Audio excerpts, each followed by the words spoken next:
In the depths of a Moscow winter, when the snow fell like whispered secrets across Red Square, and in the marble halls of Washington, where shadows danced between columns of power, two giants prepared to face each other across an invisible divide. The year was 1945, and the world had just emerged from the most devastating conflict in human history. Yet already, the seeds of another struggle were taking root, not in the trenches of battlefields, but in the quiet corridors of diplomacy, in the hushed conversations of intelligence operatives, and in the minds of leaders who would shape the next half-century of human civilization. The Cold War was not born in a single moment, but rather emerged like morning mist over a lake, gradually thickening until it obscured the very landscape of international relations. As you settle into this tale of two superpowers locked in an eternal dance of mistrust and competition, let the gentle rhythm of history carry you through the decades that followed, where the fate of nations hung in the balance between nuclear annihilation and peaceful coexistence. The story begins, as many great historical narratives do, with the ashes of what came before. In April 1945, as Allied forces pressed into the heart of Nazi Germany, President Franklin Delano Roosevelt sat in his cottage in Warm Springs, Georgia, his weary frame bearing the weight of a war that had consumed the globe. The man who had guided America through the Great Depression and the Second World War was sketching a portrait when death came quietly to claim him, leaving behind a world transformed, and a successor, Harry S. Truman, who would inherit decisions that would echo through generations. Across the Atlantic, Winston Churchill paced the war rooms beneath London, his cigar smoke curling upward like the prayers of a nation that had survived the Blitz. The British Empire, once the dominant force on the world stage, now found itself financially exhausted and dependent on American support. Yet Churchill's keen political instincts already detected the changing winds of the post-war world. In his private correspondence, he wrote of an iron curtain descending across Europe, a phrase that would soon become synonymous with the division that was to come. Meanwhile, in the Kremlin's shadowed halls, Joseph Stalin moved with the calculated precision of a chess master contemplating his next move. The Soviet Union had borne the brunt of the war against fascism, losing an estimated 27 million souls in the struggle. Soviet soldiers had fought from the gates of Moscow to the ruins of Berlin, and Stalin was determined that his nation's sacrifice would be rewarded with security and influence commensurate with their suffering. As you drift deeper into this narrative, imagine the weight of those decisions, the burden of leadership in a world where the wrong choice could mean the difference between peace and annihilation.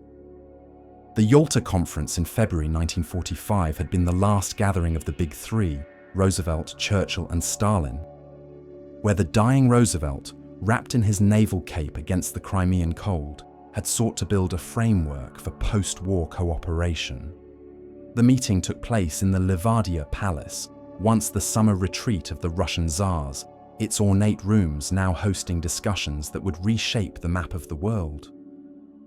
Stalin, ever the pragmatist, had come to Yalta with clear objectives: security for the Soviet Union through the creation of friendly governments in Eastern Europe, and recognition of Soviet influence in the regions liberated by the Red Army.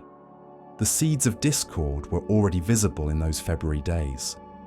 While Roosevelt and Churchill spoke of democratic governments and free elections, Stalin's interpretation of these terms was filtered through decades of Marxist-Leninist ideology and the brutal lessons of Russian history. For Stalin, democracy was not about individual liberty, but about the dictatorship of the proletariat. and free elections were meaningless if they could result in governments hostile to Soviet interests. As the conference concluded, the three leaders posed for photographs that would become iconic, yet the smiles masked the fundamental disagreements that would soon drive them apart. The death of Roosevelt in April 1945 marked more than the passing of a president. It signaled the end of an era of wartime cooperation built on personal relationships and mutual necessity. Harry Truman, the former haberdasher from Missouri who had been thrust into the presidency, brought a different temperament to the office. Where Roosevelt had been diplomatic and sometimes deliberately ambiguous, Truman was direct and plain-spoken. When Soviet Foreign Minister Vyacheslav Molotov visited the White House in April 1945, Truman's blunt criticism of Soviet actions in Poland shocked the diplomat, who reportedly exclaimed that he had never been spoken to in such a manner. Truman's reply was characteristic: "Carry out your agreements and you won't get talked to like that." The Potsdam Conference in July 1945 would be the final meeting of the wartime alliance, held in the German city that had once been the seat of Prussian power. The conference took place in the Cecilienhof Palace, where the ghosts of Prussian militarism seemed to hover over the proceedings. By this time, Truman had been briefed on the Manhattan Project, the top-secret American program to develop atomic weapons. The successful test of the first atomic bomb at Alamogordo, New Mexico, on July 16, 1945, had fundamentally altered the balance of power in the world, though Stalin's intelligence network had already informed him of the American nuclear program. At Potsdam, the mask of wartime cooperation finally slipped. Churchill, midway through the conference, was replaced by Clement Attlee following the Labour Party's victory in the British general election. The change symbolised the broader transformation taking place in the world order. The British Empire was yielding to American hegemony, while the Soviet Union emerged as the only power capable of challenging American dominance. As the night continues to unfold this tale, consider how these three men, Truman, Attlee, and Stalin, represented not just their nations but three different visions of the post-war world. The atomic bombings of Hiroshima and Nagasaki in August 1945 demonstrated America's new power, while simultaneously serving as a warning to the Soviet Union. The blinding flash that consumed Hiroshima on August 6th was seen not only in Japan, but in the halls of the Kremlin, where Stalin immediately ordered the acceleration of the Soviet nuclear program. The age of nuclear weapons had begun, and with it, the fundamental character of international relations was forever changed. War between great powers was no longer simply a matter of armies and navies. It had become a question of mutual annihilation. As the dust settled on the Second World War, the occupation of Germany became the first great test of post-war cooperation. The country that had unleashed two world wars was now divided into four occupation zones, with the Americans, British, and French controlling the western sectors, while the Soviets administered the east. Berlin, located deep within the Soviet zone, was similarly divided, creating an island of Western influence in a sea of Soviet control. The symbolism was profound. The former capital of the Reich had become a microcosm of the broader division emerging between East and West. The winter of 1945 to 1946 was particularly harsh in Europe, where millions of displaced persons wandered the continent seeking shelter and sustenance. In this environment of suffering and uncertainty, competing ideologies offered different visions of reconstruction and renewal. The Americans, led by Secretary of State George Marshall, believed that economic recovery and political freedom were inseparable. The Soviets, guided by Marxist-Leninist doctrine, saw the post-war crisis as an opportunity to spread communist revolution throughout war-torn Europe. Winston Churchill, though no longer Prime Minister, remained one of the most perceptive observers of international affairs. On March 5, 1946, speaking at Westminster College in Fulton, Missouri, with President Truman sitting behind him on the platform, Churchill delivered what would become known as the Iron Curtain speech. His words, carefully chosen and dramatically delivered, captured the essence of the emerging Cold War. From Stettin in the Baltic to Trieste in the Adriatic, an Iron Curtain has descended across the continent. Behind that line lie all the capitals of the ancient states of Central and Eastern Europe. The speech sent shockwaves through the international community. Stalin, responding through Pravda, accused Churchill of warmongering and compared him to Hitler. Yet Churchill's words merely articulated what many in the West had already begun to suspect, that the Soviet Union was not a partner in building a peaceful post-war order, but a rival seeking to expand its influence at the expense of democratic values. As you allow these words to wash over you like a gentle tide, imagine the profound implications of this moment, when former allies publicly acknowledged their fundamental disagreements. The doctrine of containment, which would guide American foreign policy for the next 4 decades, emerged from the pen of George Kennan, a career diplomat serving in the American embassy in Moscow. Kennan's long telegram of February 1946 provided the intellectual framework for understanding Soviet behavior and American response.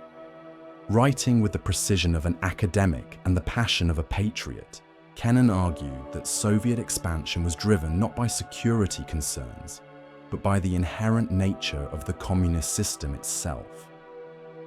The Soviet Union, he contended, was like a toy automobile wound up and headed in a given direction, unable to change course without breaking its internal spring. Kennan's analysis suggested that the United States could not negotiate with the Soviet Union in the traditional sense, because the Soviets viewed international relations as a zero-sum game in which one side's gain was automatically the other's loss. Instead, America must pursue a policy of firm and vigilant containment, preventing Soviet expansion while waiting for the internal contradictions of the communist system to bring about its eventual collapse. This strategy would require patience, persistence, and the willingness to engage in a long struggle without the satisfaction of decisive victory. The first test of containment came in Greece and Turkey, where communist forces threatened to topple governments aligned with the West. The Greek Civil War had resumed after the German withdrawal, with communist guerrillas supported by Yugoslavia and Albania fighting against the royalist government backed by Britain. Turkey faced Soviet pressure to grant the USSR control over the Dardanelles, the strategic waterway connecting the Black Sea to the Mediterranean. Britain, financially exhausted and unable to maintain its traditional role as the guarantor of the Eastern Mediterranean, informed the United States that it could no longer support the Greek government. President Truman faced a moment of decision that would define his presidency and American foreign policy for generations. On March 12, 1947, he addressed a joint session of Congress, requesting $400 million in aid for Greece and Turkey. But the Truman Doctrine, as it came to be known, went far beyond the immediate crisis. In words that would echo through the decades of the Cold War, Truman declared, "I believe that it must be the policy of the United States to support free peoples who are resisting attempted subjugation by armed minorities or by outside pressures." The Truman Doctrine marked America's formal commitment to global leadership and the defense of democratic values wherever they were threatened. It was a revolutionary departure from the isolationist traditions that had dominated American foreign policy since the founding of the Republic. As the night deepens around this narrative, consider the weight of that commitment, the burden that America accepted in pledging to defend freedom around the world. The Marshall Plan, announced by Secretary of State George Marshall at Harvard University in June 1947, represented the economic dimension of containment. Marshall, a soldier statesman whose calm demeanor masked a fierce determination, understood that economic recovery was essential to political stability. The plan offered American aid to all European nations, including the Soviet Union and its satellites, willing to cooperate in a comprehensive program of reconstruction. The offer was carefully crafted to be attractive to Western Europe, while virtually guaranteeing Soviet rejection. Stalin faced a dilemma that would recur throughout the Cold War: how to respond to American initiatives that appeared generous but served American interests.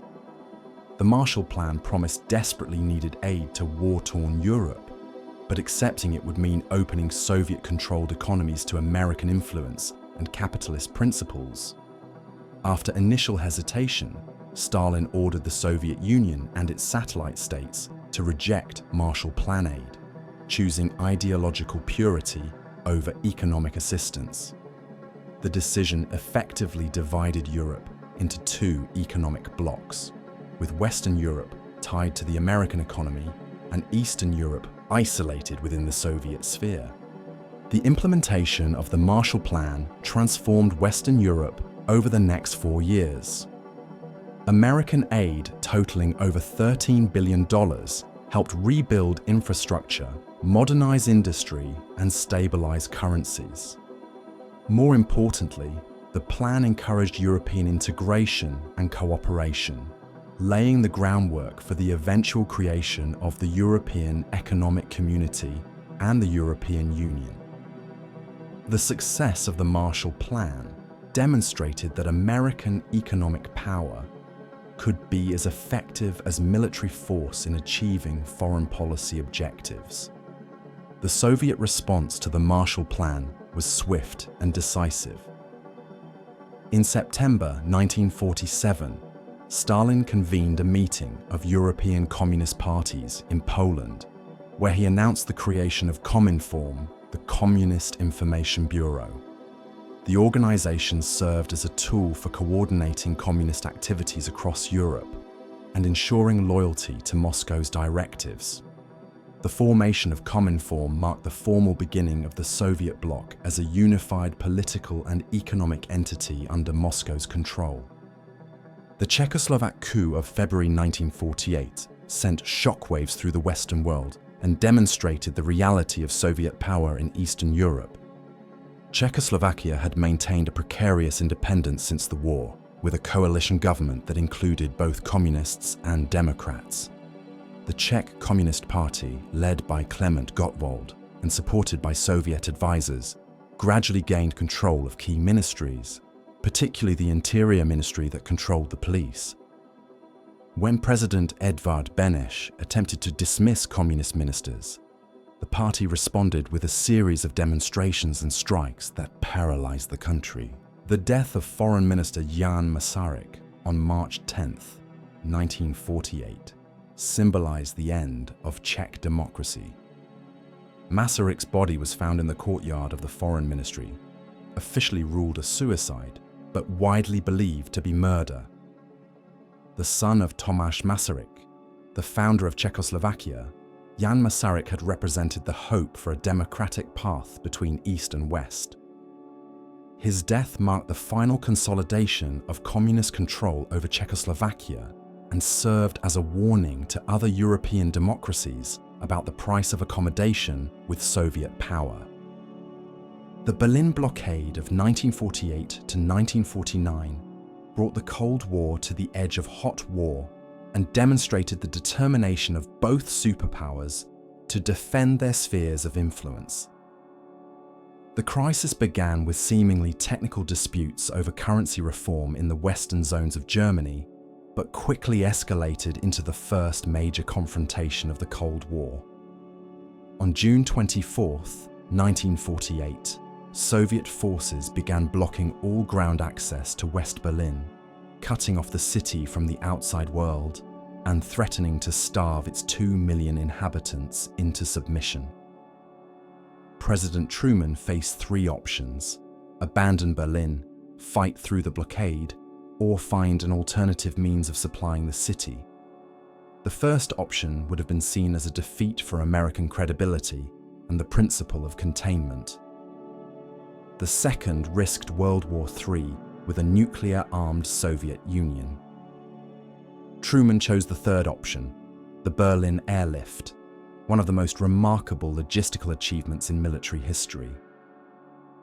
As you drift deeper into this tale of human determination, imagine the sight of American and British transport planes landing every few minutes at Tempelhof Airport, carrying the necessities of life to a city under siege. The Berlin airlift lasted 324 days, during which Allied aircraft made over 270,000 flights, delivering more than 2.3 million tons of supplies to the besieged city. The operation required unprecedented coordination between military and civilian authorities, as well as the cooperation of the German people, who had been America's enemies just 3 years earlier. The image of American pilots dropping candy to German children became one of the enduring symbols of the Cold War, demonstrating that the struggle between East and West was not just about power, but about competing visions of human dignity and freedom. The blockade's failure marked a significant defeat for Stalin and led to several important consequences. First, it accelerated the creation of separate German states, with the Federal Republic of Germany established in the Western zones and the German Democratic Republic in the Soviet zone. Second, it demonstrated that the United States was willing to risk war to defend its commitments, establishing the credibility that would be essential to deterrence throughout the Cold War. Third, it led to the creation of the North Atlantic Treaty Organization, NATO, in April 1949, formalizing the Western Alliance and providing a framework for collective defense. The formation of NATO represented a revolutionary departure from American tradition, as it marked the first peacetime military alliance in the nation's history. The treaty's famous Article 5 declared that an attack against one or more of them shall be considered an attack against them all, creating a tripwire that would potentially involve the United States in any European conflict. The Soviet Union responded in 1955 with the creation of the Warsaw Pact, formally dividing Europe into two opposing military blocs. As the night continues to unfold this chronicle of superpower rivalry, the nuclear dimension of the Cold War began to dominate strategic thinking on both sides. The Soviet Union successfully tested its first atomic bomb on August 29, 1949, ending the American nuclear monopoly and ushering in the age of nuclear bipolarity. The test, conducted at the Semipalatinsk site in Kazakhstan, sent shockwaves through the American defense establishment, which had expected the Soviet nuclear program to take several more years to achieve success. The loss of the American nuclear monopoly fundamentally altered the dynamics of the Cold War. No longer could the United States rely on atomic diplomacy to achieve its objectives. Instead, both superpowers now possessed the ultimate weapon, creating a balance of terror that would shape international relations for the next 4 decades. The development of hydrogen bombs in the early 1950s, vastly more powerful than the atomic bombs dropped on Japan, raised the stakes even higher. As you allow these thoughts to settle in your mind like snowflakes on a winter evening, consider the profound psychological impact of living under the shadow of nuclear annihilation. The Korean War of 1950 to 1953 marked the first hot war of the Cold War era, a conflict that would test the limits of containment and the willingness of both superpowers to engage in proxy warfare. The war began on June 25, 1950, when North Korean forces, equipped with Soviet weapons and advised by Soviet military personnel, crossed the 38th parallel in a massive invasion of South Korea. The attack caught American intelligence by surprise, despite growing tensions on the Korean peninsula since the country's division in 1945. President Truman's decision to intervene in Korea was driven by the logic of containment and the fear that failing to respond would encourage further communist aggression. The president authorized General Douglas MacArthur to use American forces to defend South Korea while seeking United Nations authorization for the intervention. The UN Security Council, boycotted by the Soviet Union in protest over the exclusion of Communist China, authorized the use of force to repel the North Korean invasion, giving the American intervention international legitimacy. The early phases of the Korean War saw dramatic reversals of fortune that demonstrated the volatility of Cold War conflicts. North Korean forces initially routed the unprepared South Korean army and pushed American and UN forces back to a small perimeter around the port city of Pusan. MacArthur's brilliant amphibious landing at Incheon in September 1950 reversed the war's momentum, allowing UN forces to recapture Seoul and drive deep into North Korea. By November 1950, American forces were approaching the Chinese border, and MacArthur spoke confidently of ending the war by Christmas. The Chinese intervention in Korea in November 1950 transformed the conflict from a limited war into a bloody stalemate that would last 2 more years. Mao Zedong's decision to send volunteers to fight in Korea was driven by concerns about American forces on China's border and the potential threat to the newly established People's Republic. The Chinese entry into the war caught American forces by surprise, forcing them to retreat in what became known as the longest retreat in American military history.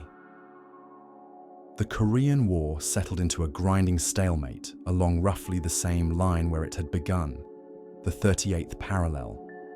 President Truman's dismissal of General MacArthur in April 1951 highlighted the tensions between military objectives and political constraints in the nuclear age. MacArthur, one of America's most celebrated generals, had publicly advocated for expanding the war to include attacks on China, including the possible use of nuclear weapons. Truman's decision to remove MacArthur demonstrated the principle of civilian control over the military, while illustrating the limits of military power in the Cold War era. The armistice signed at Panmunjom on July 27, 1953, ended the fighting, but not the war, which technically continues to this day. The Korean conflict established several important precedents for the Cold War: the use of proxy wars to avoid direct superpower confrontation, the importance of alliance systems and international legitimacy, and the recognition that limited wars might be necessary to prevent unlimited nuclear war. The human cost was staggering: over 36,000 American dead, hundreds of thousands of Chinese and Korean casualties, and a divided Korea that remains a source of tension into the 21st century. The death of Joseph Stalin on March 5, 1953, marked the end of an era and the beginning of a new phase in the Cold War.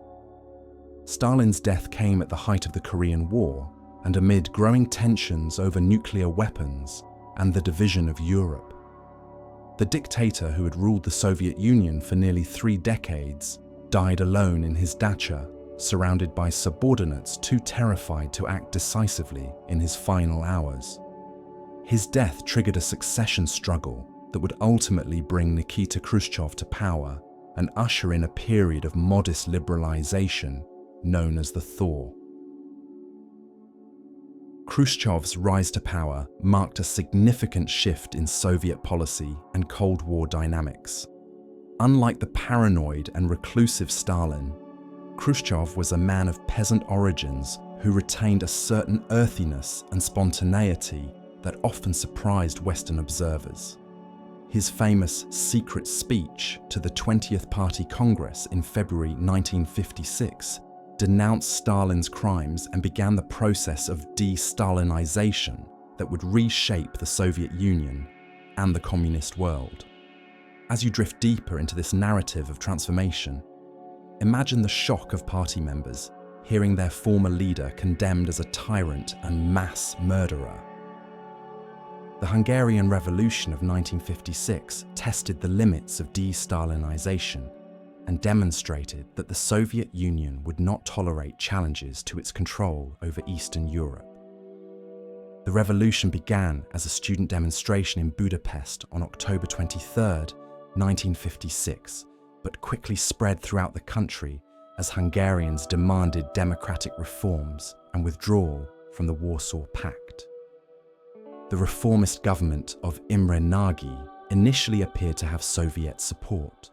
But when Nagy announced Hungary's withdrawal from the Warsaw Pact and declared neutrality, Khrushchev ordered military intervention. The suppression of the Hungarian Revolution on November 4, 1956, by Soviet tanks and troops was a brutal reminder of the realities of the Cold War division of Europe.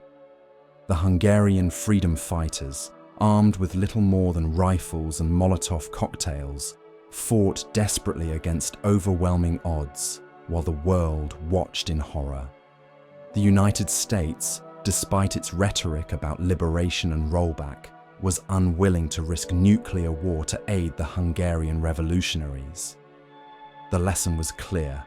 The division of Europe was permanent, and challenges to Soviet control would be met with force. The simultaneous Suez Crisis of 1956 demonstrated the complexity of Cold War politics and the emergence of new forces in international relations. Britain and France, in collaboration with Israel, attacked Egypt following President Gamal Abdel Nasser's nationalization of the Suez Canal. The crisis revealed the decline of European colonial powers and the rise of nationalism in the developing world. Both the United States and Soviet Union opposed the Anglo-French intervention, leading to a rare moment of superpower cooperation and the humiliating withdrawal of the European forces. The launch of Sputnik on October 4, 1957, marked the beginning of the space race and shifted the Cold War competition to a new frontier. The small Soviet satellite, orbiting the Earth every 96 minutes, demonstrated Soviet technological capability and shattered American assumptions about their scientific and technological superiority. The psychological impact of Sputnik was enormous. Americans looked up at the night sky and saw a Soviet satellite passing overhead, a visible symbol of their vulnerability to attack from space. The American response to Sputnik was swift and comprehensive. The creation of NASA in 1958, the National Defense Education Act to improve science education, and massive increases in defense spending reflected the seriousness with which Americans viewed the Soviet space achievement. The space race became a peaceful arena for superpower competition, where achievements in space exploration served as proxies for military capabilities and ideological superiority. As the night continues to deepen around this tale of human ambition, consider how the quest to reach the stars reflected earthbound struggles for power and prestige. President Dwight D. Eisenhower brought a different approach to the Cold War, emphasizing nuclear deterrence and covert operations over conventional military confrontation. Eisenhower, the former Supreme Allied Commander in Europe, understood the realities of modern warfare and the economic constraints facing the United States. His new look defense policy, relied on the threat of massive retaliation with nuclear weapons to deter Soviet aggression, while using the Central Intelligence Agency to conduct covert operations against communist influence around the world. The CIA's covert operations in the 1950s reflected the global nature of the Cold War struggle and the willingness of both superpowers to intervene in the internal affairs of other nations. The successful coup in Iran in 1953 that restored the Shah to power, the overthrow of the Arbenz government in Guatemala in 1954, and numerous other operations demonstrated American willingness to use clandestine methods to protect its interests. The Soviet Union engaged in similar activities through the KGB and its satellite intelligence services, creating a shadow war fought by spies and covert operatives around the world. The Berlin crisis of 1958 to 1961 brought the Cold War back to its original epicenter and nearly resulted in armed conflict between the superpowers. Khrushchev's ultimatum, demanding Western withdrawal from Berlin, was motivated by several factors. The continuing stream of East German refugees fleeing to the West through Berlin, the economic drain of maintaining the communist state, and the desire to test the resolve of the new American president, John F. Kennedy. The crisis simmered for nearly 3 years, with periodic escalations and diplomatic efforts to find a solution. The construction of the Berlin Wall on August 13, 1961, provided a dramatic and tragic solution to the Berlin crisis. The wall, built overnight by East German workers under the protection of Soviet troops, physically divided the city and became the most potent symbol of the Cold War. Families were separated, lovers were divided, and the city that had once been the capital of a unified Germany became a concrete manifestation of the Iron Curtain. The wall would stand for 28 years, a constant reminder of the human cost of the Cold War division. The election of John F. Kennedy in 1960 brought a new generation to power in the United States and a new style to American Cold War policy. Kennedy, at 43, the youngest elected president in American history, represented a departure from the cautious, business-like approach of the Eisenhower administration. His inaugural address, with its famous call to "Ask not what your country can do for you, ask what you can do for your country," captured the spirit of activism and idealism that would characterize the early 1960s. The Bay of Pigs invasion in April 1961 was Kennedy's first major foreign policy crisis and a humiliating defeat that would shape his approach to the Cold War for the remainder of his presidency. The CIA-planned invasion of Cuba by anti-Castro exiles was a disaster from the beginning, with the invaders quickly defeated by Cuban forces and the United States exposed as the sponsor of the failed operation. The Bay of Pigs failure damaged American credibility and strengthened Castro's ties to the Soviet Union, ultimately leading to the deployment of Soviet missiles in Cuba. The Cuban Missile Crisis of October 1962 brought the world closer to nuclear war than at any other time during the Cold War. The crisis began when American U-2 spy planes photographed Soviet medium-range ballistic missiles under construction in Cuba, capable of reaching targets throughout the United States. President Kennedy convened a secret executive committee, ExComm, to consider American options, while Khrushchev sought to use the missiles as bargaining chips to protect Cuba and remove American missiles from Turkey. The 13 days of the Cuban Missile Crisis tested the nerves and judgment of leaders on both sides as they navigated between the demands of domestic politics and the need to avoid nuclear war. Kennedy's decision to impose a naval quarantine on Cuba, rather than launch immediate airstrikes as recommended by the Joint Chiefs of Staff, provided both sides with room to maneuver while demonstrating American resolve.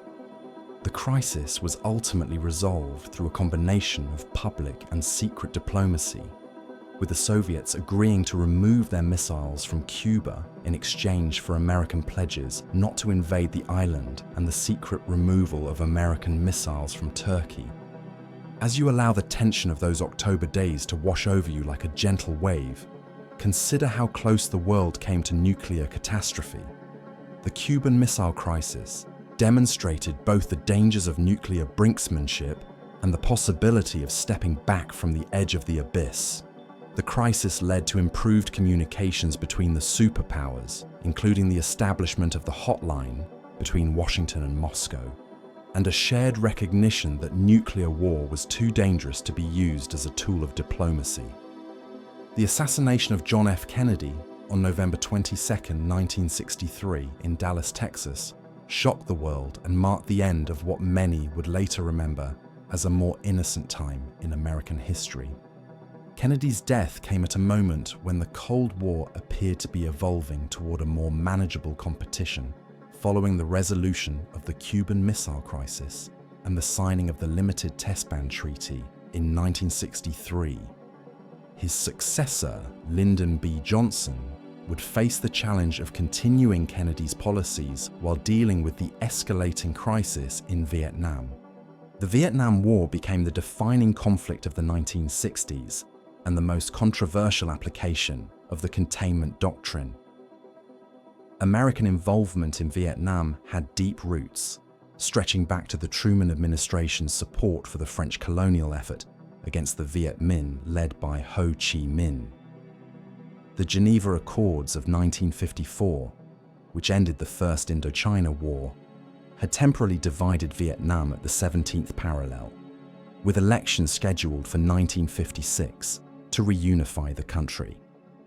When it became clear that Ho Chi Minh would likely win those elections, the United States supported the cancellation of the vote and the establishment of South Vietnam as an independent state under No Dinh Diem. President Johnson's escalation of American involvement in Vietnam reflected the logic of containment and the fear of communist expansion in Southeast Asia. The Gulf of Tonkin incident in August 1964, when North Vietnamese patrol boats allegedly attacked American destroyers, provided Johnson with the pretext for massive military intervention. The Gulf of Tonkin resolution, passed by Congress with only 2 dissenting votes, gave the president broad authority to use military force in Southeast Asia and effectively marked the beginning of the Vietnam War as a major American conflict. The escalation of the Vietnam War divided American society and created the first significant domestic opposition to Cold War policies since the beginning of the containment era. The anti-war movement, initially concentrated on college campuses, grew to include Americans from all walks of life who questioned both the morality and effectiveness of the war. Television coverage of the conflict, including graphic images of combat and civilian casualties, brought the reality of war into American living rooms and contributed to growing opposition to the conflict. The Tet Offensive of January 1968 marked a turning point in the Vietnam War and in American public opinion about the conflict. The coordinated attack by North Vietnamese and Viet Cong forces against South Vietnamese cities, including the assault on the American embassy in Saigon, demonstrated that the enemy retained significant military capability despite years of American bombing and ground operations. While the offensive was ultimately repelled, its psychological impact was enormous, contributing to President Johnson's decision not to seek re-election and to begin negotiations with North Vietnam. The Soviet invasion of Czechoslovakia in August 1968 demonstrated that the brutal suppression of the Hungarian Revolution 12 years earlier had not been an aberration, but rather a reflection of the Soviet Union's determination to maintain control over its Eastern European satellites. The Prague Spring, led by Alexander Dubček, had attempted to create socialism with a human face by introducing democratic reforms and greater intellectual freedom. The invasion by Warsaw Pact forces ended this experiment and established the Brezhnev Doctrine, which asserted the Soviet Union's right to intervene in any socialist country that appeared to be deviating from the path of communist orthodoxy. The election of Richard Nixon in 1968 brought a new approach to the Cold War based on the concept of détente, a relaxation of tensions between the superpowers while maintaining their fundamental competition. Nixon, working closely with his national security advisor Henry Kissinger, believed that the bipolar world of the early Cold War had given way to a more complex multipolar system in which the United States needed to manage relationships with the Soviet Union, China, and other major powers simultaneously. This approach required sophisticated diplomacy and a willingness to separate ideological differences from practical cooperation. The opening to China in 1971 to 1972 represented one of the most dramatic diplomatic initiatives of the Cold War era. Nixon's secret diplomacy, conducted through Pakistani intermediaries, led to Henry Kissinger's clandestine visit to Beijing in July 1971, and ultimately to Nixon's historic trip to China in February 1972. The rapprochement with China was motivated by several factors: the desire to exploit the Sino-Soviet split, the need to find a way out of Vietnam, and the recognition that China's size and potential made it impossible to ignore indefinitely. Nixon's meeting with Mao Zedong in Beijing was a moment of high historical drama as the leader of the capitalist world sat down with the leader of the communist world's most populous nation. The two men, both pragmatists despite their ideological differences, found common ground in their shared opposition to Soviet hegemony and their desire to reshape the global balance of power. The Shanghai Communiqué, issued at the end of Nixon's visit, acknowledged the fundamental differences between the two countries while establishing a framework for future cooperation. The Strategic Arms Limitation Talks, SALT, represented another dimension of détente as the superpowers attempted to place limits on their nuclear arsenals while maintaining strategic stability. The SALT-I Agreement, signed by Nixon and Brezhnev in Moscow in May 1972, placed limits on the deployment of anti-ballistic missile systems and froze the number of strategic nuclear delivery vehicles at existing levels.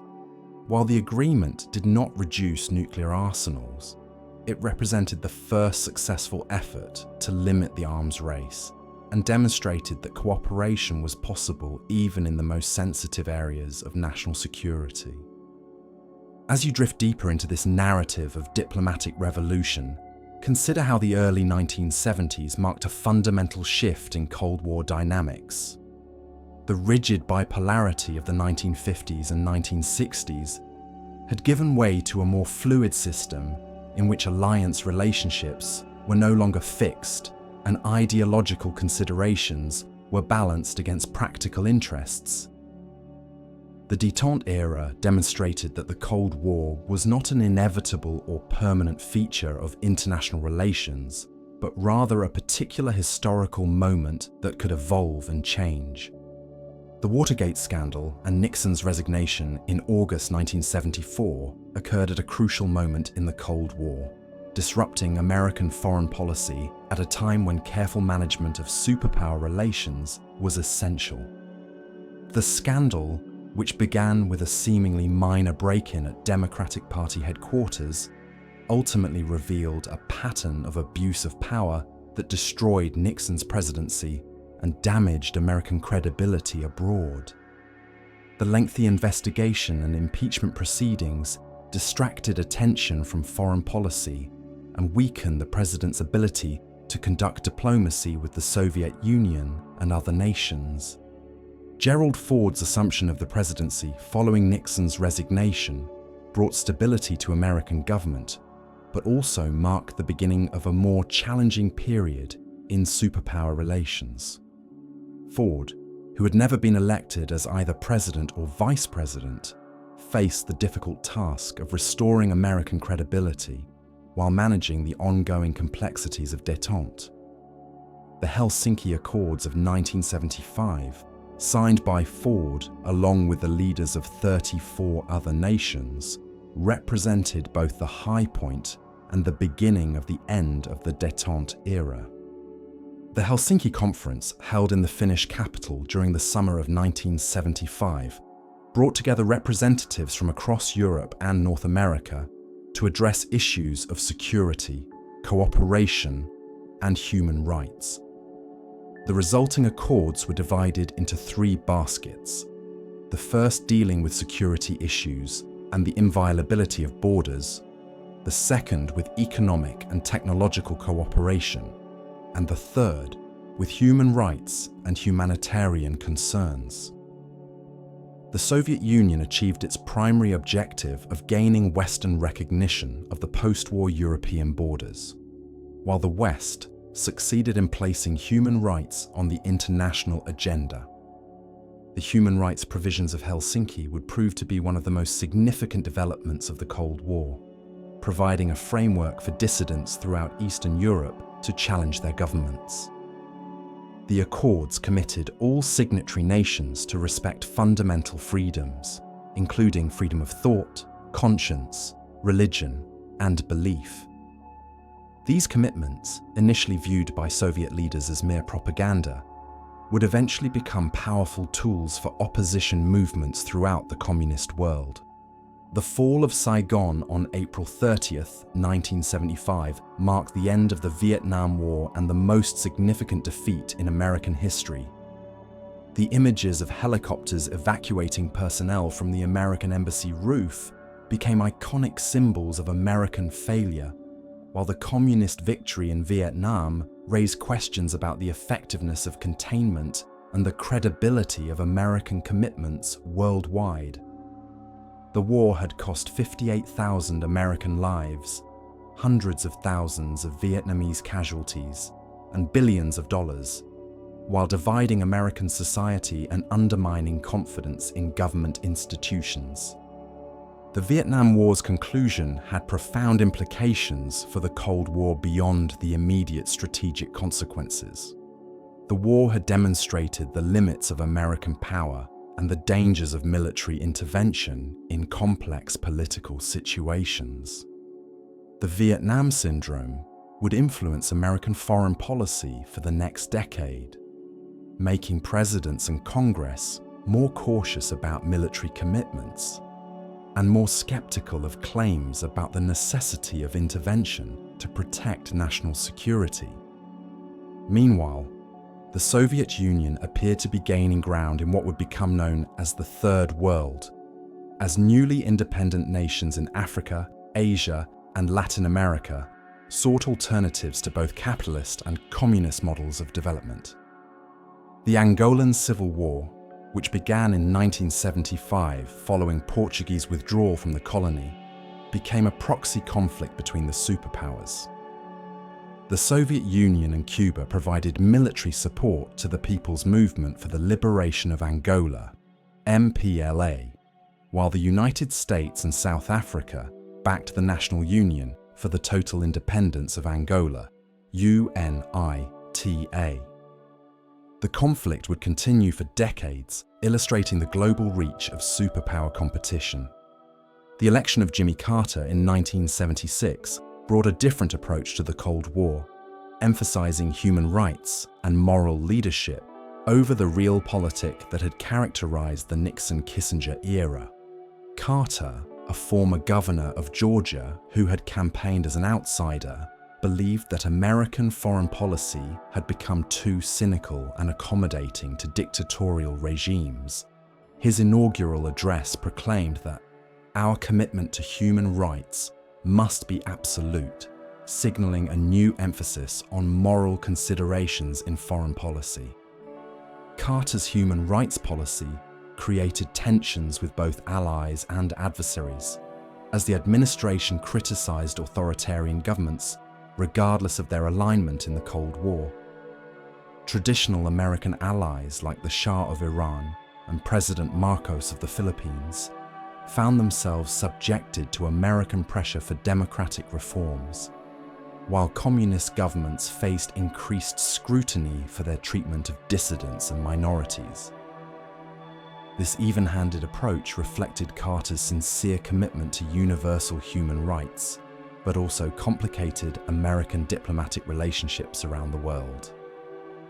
The Iranian Revolution of 1978 to 1979 dealt a severe blow to American interests in the Middle East and demonstrated the limitations of Carter's human rights approach. The Shah of Iran, Mohammad Reza Pahlavi, had been one of America's most important allies in the region, providing a stable source of oil and a bulwark against Soviet influence. However, the Shah's authoritarian rule and his secret police, SAVAK, had created widespread resentment among the Iranian people. Carter's human rights pressure, while well-intentioned, may have weakened the Shah at a crucial moment, while failing to provide an alternative to his rule. The revolution that brought Ayatollah Ruhollah Khomeini to power in Iran created a new type of challenge for both superpowers. The Islamic Republic of Iran rejected both capitalism and communism, proposing instead a theocratic alternative based on Shia Islamic principles.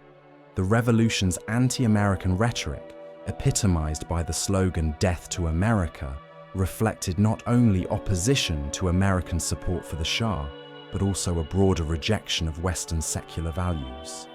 As you allow these transformative events to settle in your consciousness, like leaves falling in autumn, consider how the Iranian Revolution introduced religious fundamentalism as a new force in international relations. The Soviet invasion of Afghanistan on December 24, 1979, marked the end of détente and the beginning of what some historians call the Second Cold War. The invasion was prompted by the instability of the communist government in Kabul and fears that the Islamic Revolution in Iran might spread to the Muslim populations of Soviet Central Asia. Leonid Brezhnev's decision to send troops to Afghanistan was based on the Brezhnev Doctrine and the assumption that a quick intervention would stabilize the situation and prevent the collapse of a socialist government. The Afghan invasion proved to be one of the most costly mistakes in Soviet history, earning the conflict the nickname the Soviet Union's Vietnam. The Red Army, designed to fight conventional wars against NATO forces, found itself engaged in a guerrilla conflict against Mujahideen fighters who knew the mountainous terrain intimately and enjoyed support from the local population. The war would last 10 years, cost thousands of Soviet lives, and contribute significantly to the eventual collapse of the Soviet Union. President Carter's response to the Afghan invasion was swift and comprehensive, demonstrating that détente was dead and that the United States was prepared to resume active competition with the Soviet Union. The Carter Doctrine, announced in the President's State of the Union address in January 1980, declared that any attempt by an outside force to gain control of the Persian Gulf would be repelled by any means necessary, including military force. The doctrine represented a significant expansion of American commitments and reflected the strategic importance of Middle Eastern oil supplies.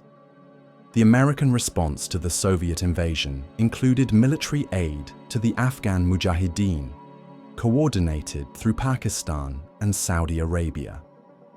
The covert program, initially modest in scope, would eventually become one of the largest CIA operations in history.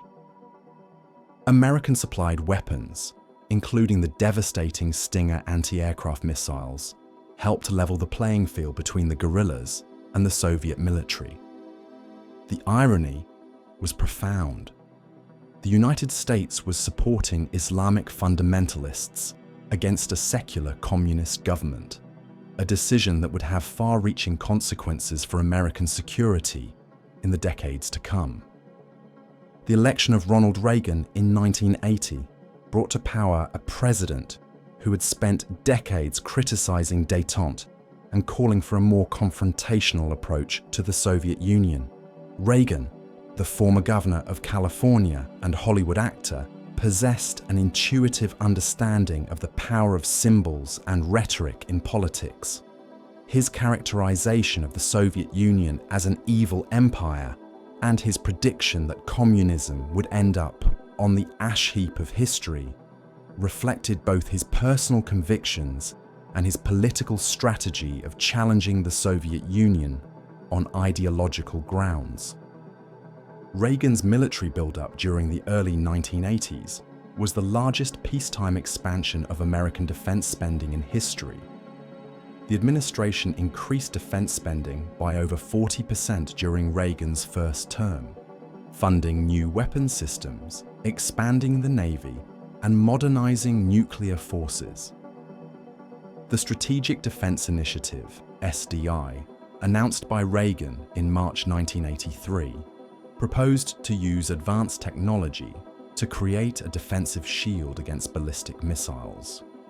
Critics derided the program as Star Wars, but SDI represented a fundamental challenge to the doctrine of mutual assured destruction that had provided stability during the Cold War. The Polish crisis of 1980 to 1981 demonstrated both the power of popular movements and the continuing determination of the Soviet Union to maintain control over Eastern Europe. The Solidarity movement, led by Lech Wałęsa and supported by the Catholic Church, represented the first independent trade union in the communist world and posed a fundamental challenge to the Polish Communist Party's monopoly on power. The movement grew rapidly, reaching 10 million members by 1981 and effectively paralyzing the country through strikes and demonstrations. The declaration of martial law in Poland on December 13, 1981, by General Wojciech Jaruzelski was designed to prevent Soviet intervention while crushing the Solidarity movement. Jaruzelski, acting with Soviet approval but not direct orders, arrested thousands of Solidarity activists and imposed military rule throughout the country. The crackdown succeeded in suppressing the immediate challenge to communist rule but failed to eliminate the underlying causes of popular discontent. As the night continues to deepen around this tale of human resilience, consider how the Polish crisis demonstrated that the desire for freedom could not be permanently suppressed by force. The Reagan administration's response to the Polish crisis included comprehensive economic sanctions against both Poland and the Soviet Union, as well as increased support for Radio Free Europe and other propaganda efforts. The sanctions were designed to impose costs on the Soviet Union for its role in suppressing Polish freedom, while demonstrating American solidarity with the Polish people. The crisis also led to increased coordination between the United States and its NATO allies, as the Western alliance sought to present a united front against Soviet pressure. The downing of Korean Airlines Flight 007 on September 1st, 1983, by a Soviet fighter aircraft created one of the most dangerous moments of the early Reagan years. The civilian airliner, carrying 269 passengers and crew, had strayed into Soviet airspace near the Kamchatka Peninsula when it was shot down by a Soviet Su-15 interceptor. The incident outraged world opinion and provided Reagan with powerful ammunition in his campaign to portray the Soviet Union as a ruthless and dangerous adversary. The KAL-007 tragedy illustrated the dangers of miscommunication and misunderstanding in the nuclear age. Soviet officials, convinced that the airliner was an American spy plane, had ordered its destruction without realizing that it carried innocent civilians. The incident led to improvements in civilian aviation navigation systems and highlighted the need for better communication between the superpowers to prevent similar tragedies in the future. The Able Archer 83 exercise in November 1983 brought the world closer to nuclear war than most people realized at the time. The NATO exercise, designed to simulate nuclear conflict procedures, was so realistic that some Soviet leaders believed it might be cover for an actual first strike. The Soviet Union placed its nuclear forces on high alert, and only the exercise's conclusion prevented what could have been a catastrophic misunderstanding. The incident demonstrated how easily the Cold War could escalate beyond the control of rational leaders and contributed to Reagan's later willingness to engage in arms control negotiations. The American invasion of Grenada in October 1983 marked the first successful use of American military force since Vietnam and demonstrated Reagan's willingness to use force to protect American interests. The invasion, Operation Urgent Fury, was prompted by concerns about the safety of American medical students on the Caribbean island and the construction of an airport that could potentially be used by Soviet and Cuban aircraft. The quick victory, achieved in just a few days with relatively few casualties, helped restore American confidence in military solutions to international problems. The Iran-Contra scandal, which emerged in 1986, revealed the extent to which the Reagan administration was willing to circumvent congressional restrictions to support anti-communist forces worldwide. The complex scheme involved selling weapons to Iran in exchange for the release of American hostages in Lebanon, then using the profits to fund the Contras fighting the Sandinista government in Nicaragua. The scandal damaged Reagan's credibility and led to criminal charges against several administration officials. But it also demonstrated the administration's commitment to supporting anti-communist forces, even when Congress was reluctant to provide overt assistance. The rise of Mikhail Gorbachev to the leadership of the Soviet Union in March 1985 marked the beginning of the end of the Cold War. Gorbachev, at 54, the youngest member of the Politburo when he became General Secretary, represented a new generation of Soviet leaders who recognized that fundamental reforms were necessary to save the communist system. His policies of glasnost, openness, and perestroika, restructuring, were intended to revitalize the Soviet economy and political system while maintaining the Communist Party's monopoly on power. Gorbachev's new thinking in foreign policy reflected his recognition that the Soviet Union could no longer afford the costs of global competition with the United States. The war in Afghanistan was draining resources and morale, while the arms race was consuming an ever larger share of the Soviet budget. Gorbachev's willingness to make unilateral concessions and his charm offensive in Western capitals marked a dramatic departure from the confrontational approach of his predecessors. The first Reagan-Gorbachev summit in Geneva in November 1985 began a personal relationship that would transform superpower relations and ultimately end the Cold War. The two leaders, despite their ideological differences, developed a mutual respect and understanding that enabled them to move beyond the rhetoric and mistrust that had characterized previous relationships. Their private walks and fireside chats, away from the formal diplomatic protocols, created opportunities for genuine communication about the dangers of nuclear weapons and the possibilities for cooperation. The Reykjavik summit in October 1986 came tantalizingly close to achieving the elimination of nuclear weapons, demonstrating both the possibilities and limitations of superpower diplomacy. Gorbachev and Reagan, in marathon negotiating sessions, agreed in principle to eliminate all nuclear weapons within 10 years. The deal fell apart over Reagan's refusal to abandon the Strategic Defense Initiative, but the summit showed that both leaders were willing to contemplate radical reductions in their nuclear arsenals. The Chernobyl disaster on April 26, 1986, became a symbol of the Soviet system's failures and contributed to Gorbachev's reform efforts. The explosion at the nuclear power plant in Ukraine released radioactive material across much of Europe and demonstrated the consequences of technological failure combined with political secrecy.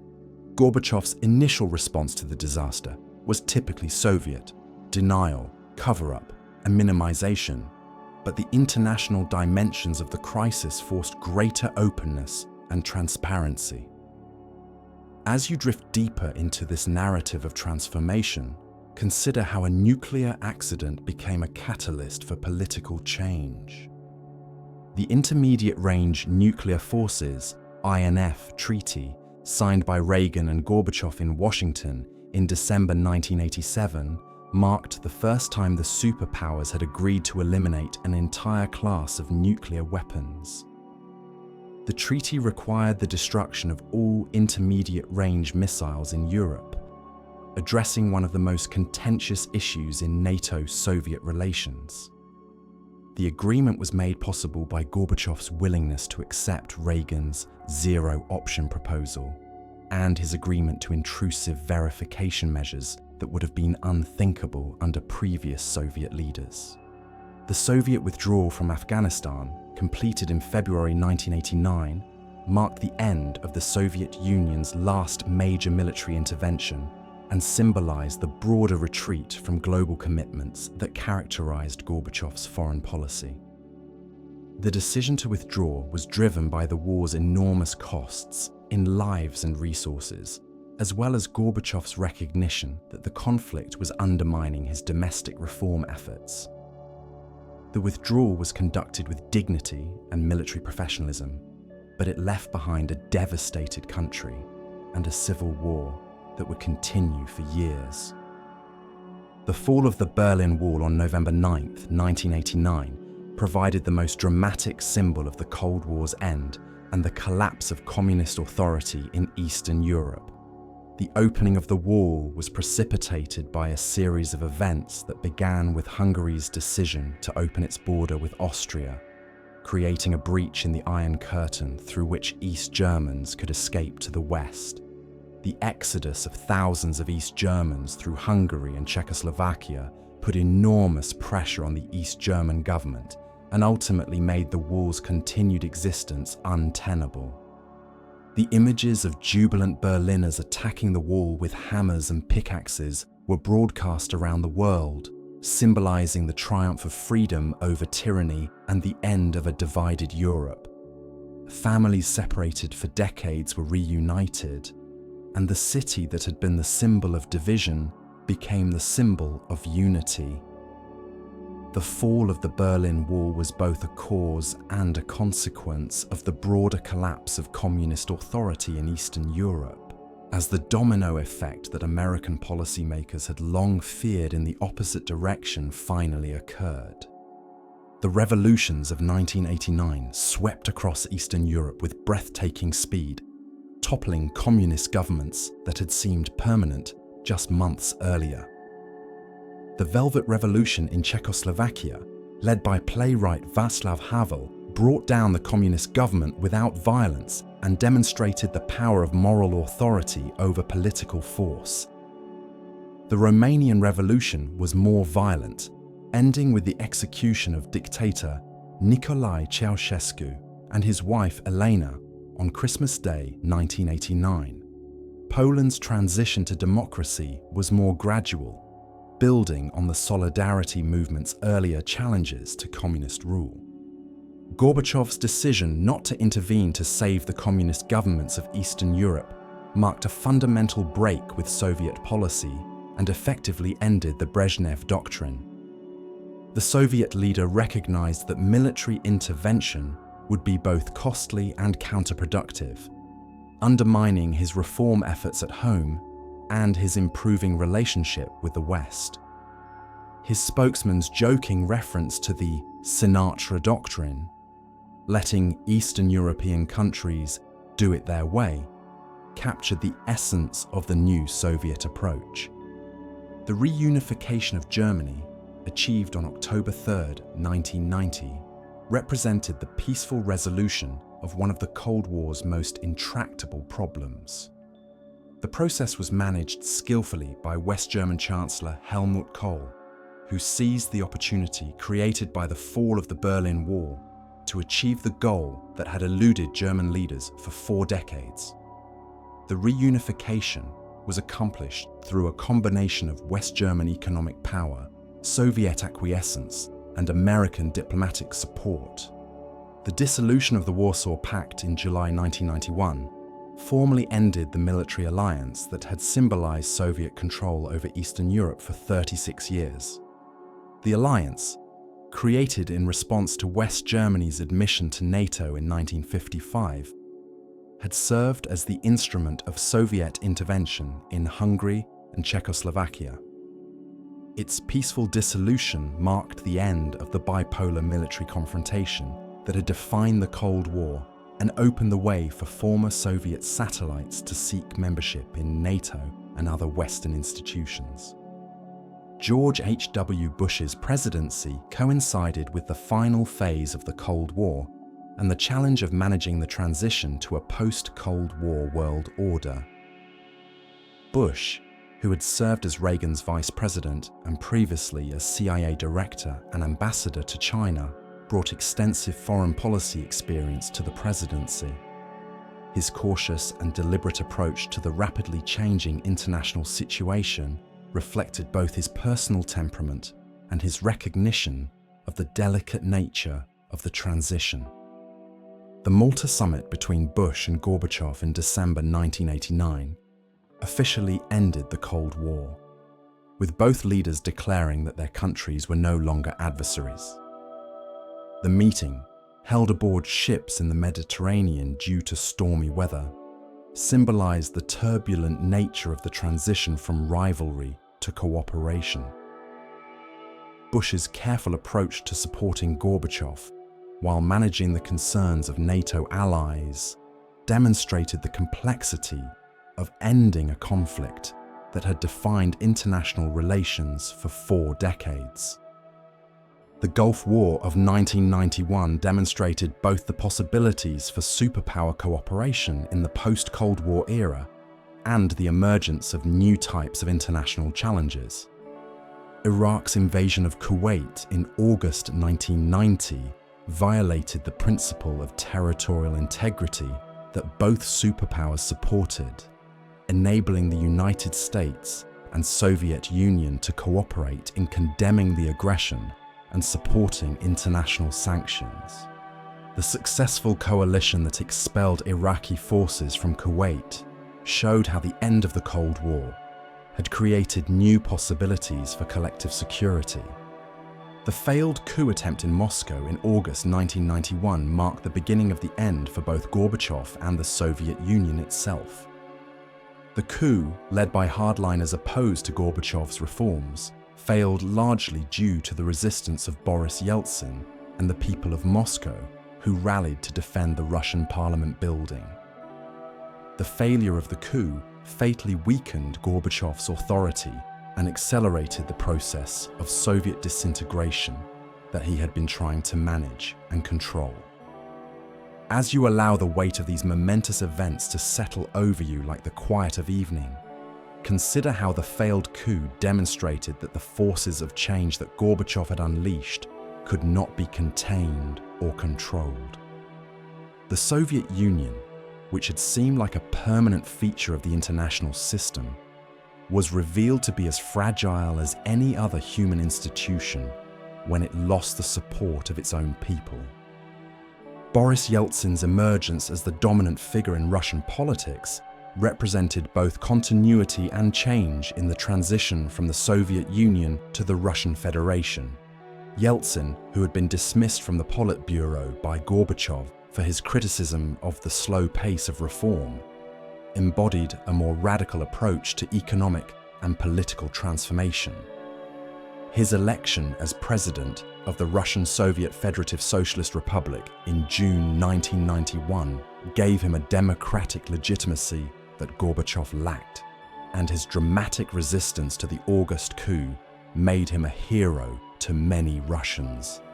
The formal dissolution of the Soviet Union on December 25, 1991, marked the end of the 20th century's most powerful communist state and the conclusion of the Cold War. Gorbachev's resignation as president of the Soviet Union and the lowering of the Soviet flag over the Kremlin were broadcast around the world, providing a peaceful end to what many had feared would conclude in nuclear war. The dissolution was accomplished through the Belaveja Accords, signed by the leaders of Russia, Ukraine, and Belarus, which declared that the Soviet Union, as a subject of international law and geopolitical reality, is ceasing its existence. The peaceful end of the Cold War confounded the expectations of many observers who had assumed that such a fundamental transformation of the international system would require major warfare.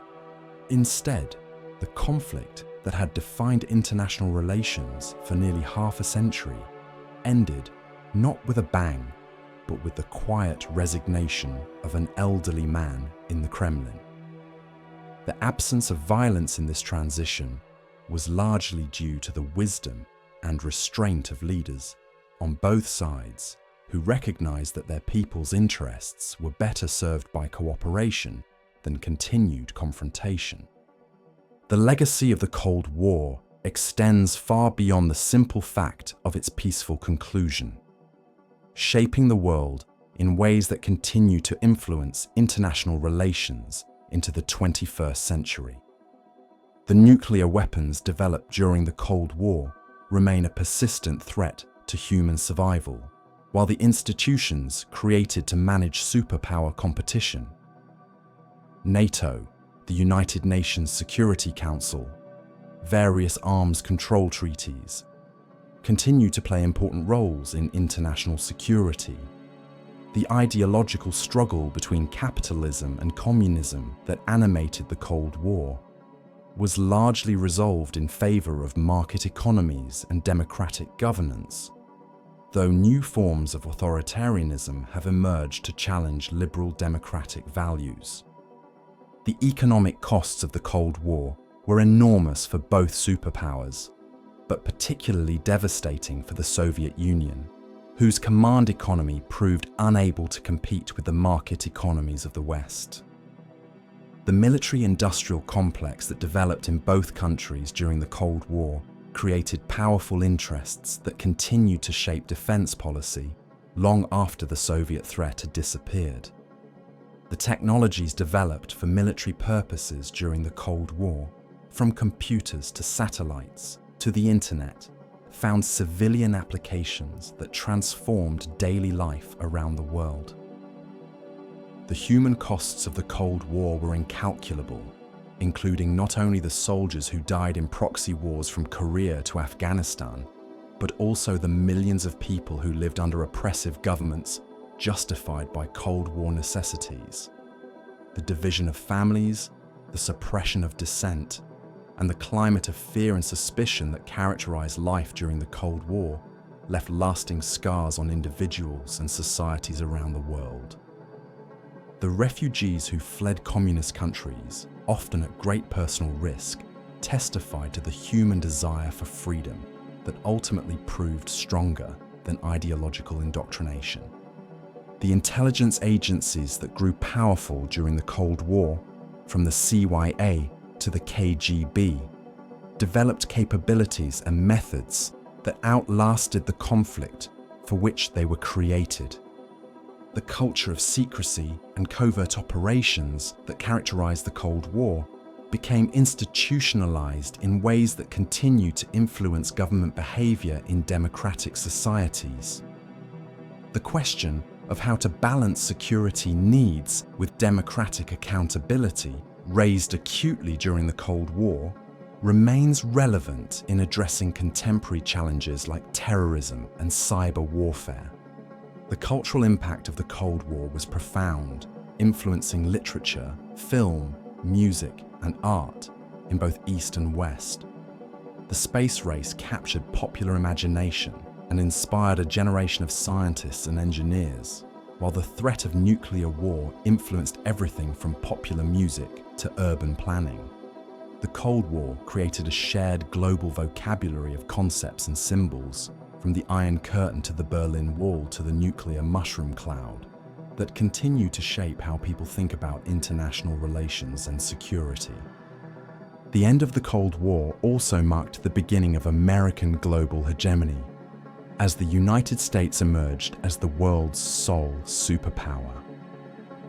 This unipolar moment created new opportunities for American leadership, but also new responsibilities and new sources of resentment from other nations.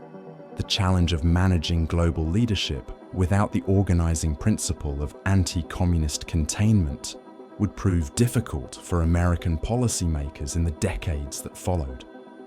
The nations of Eastern Europe that emerged from Soviet domination faced the challenge of building democratic institutions and market economies after decades of communist rule. The transition proved more difficult than many had anticipated, as the collapse of the old system created economic hardship and social dislocation.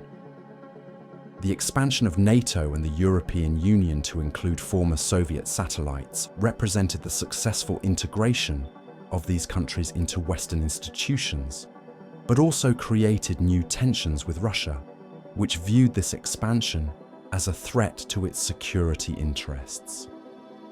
China's rise as a global power was facilitated by the end of the Cold War, which eliminated the strategic rationale for the Sino-American relationship and allowed China to focus on economic development without the burden of ideological confrontation with either superpower.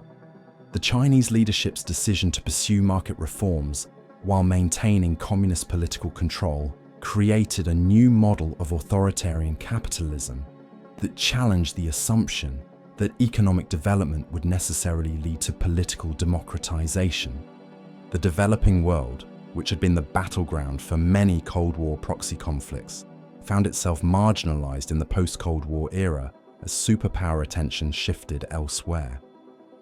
Many African and Latin American countries struggled with the legacy of Cold War interventions and the withdrawal of superpower support for client regimes. The end of the Cold War created opportunities for resolving long-standing regional conflicts, but also reduced the international community's incentive to pay attention to problems that no longer had global strategic significance. As the night continues to unfold this chronicle of human struggle and transformation, the final saga of the Cold War reminds us that history is not predetermined, but rather the result of countless individual choices and actions. The peaceful end of the Cold War was not inevitable. It required the wisdom and courage of leaders like Gorbachev and Reagan, Bush and Yeltsin, who chose cooperation over confrontation when they could have chosen otherwise. It required the bravery of ordinary people, from the Hungarian revolutionaries of 1956 to the East Germans who crossed the dangerous border to freedom, who refused to accept that division and oppression were permanent features of human existence. The Cold War's conclusion also demonstrated that even the most entrenched and seemingly permanent international systems can change when the underlying conditions that support them are transformed. The bipolar confrontation between the United States and Soviet Union seemed like a natural and inevitable feature of international relations for nearly half a century, yet it disappeared almost overnight when the Soviet Union lost the will and capacity to maintain its global commitments. This lesson remains relevant for understanding how current international systems might evolve in response to changing circumstances. The story of the Cold War is ultimately a story about human nature itself, about the capacity for both great evil and great good, about the tendency toward conflict and the possibility of reconciliation, about the power of ideas to inspire both oppression and liberation. The ideological struggle between capitalism and communism was never simply about economic systems, but about fundamental questions of human dignity. individual freedom, and social justice that remain relevant today. The weapons of mass destruction created during the Cold War continue to threaten human survival, while the environmental damage caused by military production and testing during the conflict remains a lasting legacy. The military-industrial complexes built to fight the Cold War have proven difficult to dismantle, continuing to influence defense policy and international relations long after their original purpose disappeared. The challenge of controlling and ultimately eliminating nuclear weapons, first raised during the Cold War, remains one of the most pressing issues facing humanity. The Cold War's end did not bring about the end of history that some predicted, but rather opened a new chapter in the human story, with new challenges and new possibilities. The rise of international terrorism, the threat of climate change, the emergence of new authoritarian powers, and the ongoing struggle for human rights in many parts of the world demonstrate that the end of the Cold War was not the end of international conflict, but rather a transition to a new phase of human development. The lessons of the Cold War remain relevant for understanding contemporary international relations. The importance of credible deterrence in preventing aggression, the value of alliance systems in managing international security, the role of economic power in international competition, and the ultimate futility of trying to solve political problems through military force alone. The Cold War also demonstrated the power of ideas and values in international relations, showing that systems based on coercion and oppression ultimately cannot compete with those based on freedom and consent. As this long tale of superpower rivalry and human resilience draws to its close, the Cold War stands as perhaps the 20th century's greatest cautionary tale about the dangers of ideological extremism and the importance of maintaining dialogue and understanding between nations with different values and interests. The conflict that began with the division of Europe in 1945 and ended with the dissolution of the Soviet Union in 1991 reminds us that peace is not simply the absence of war, but the presence of justice, freedom, and human dignity. The Cold War's peaceful conclusion offers hope that even the most intractable conflicts can be resolved through patience, wisdom, and good faith negotiation. The transformation of enemies into partners, achieved through decades of careful diplomacy and gradual confidence building, demonstrates that human beings need not be prisoners of their history, but can choose to transcend the conflicts and divisions that once seemed insurmountable.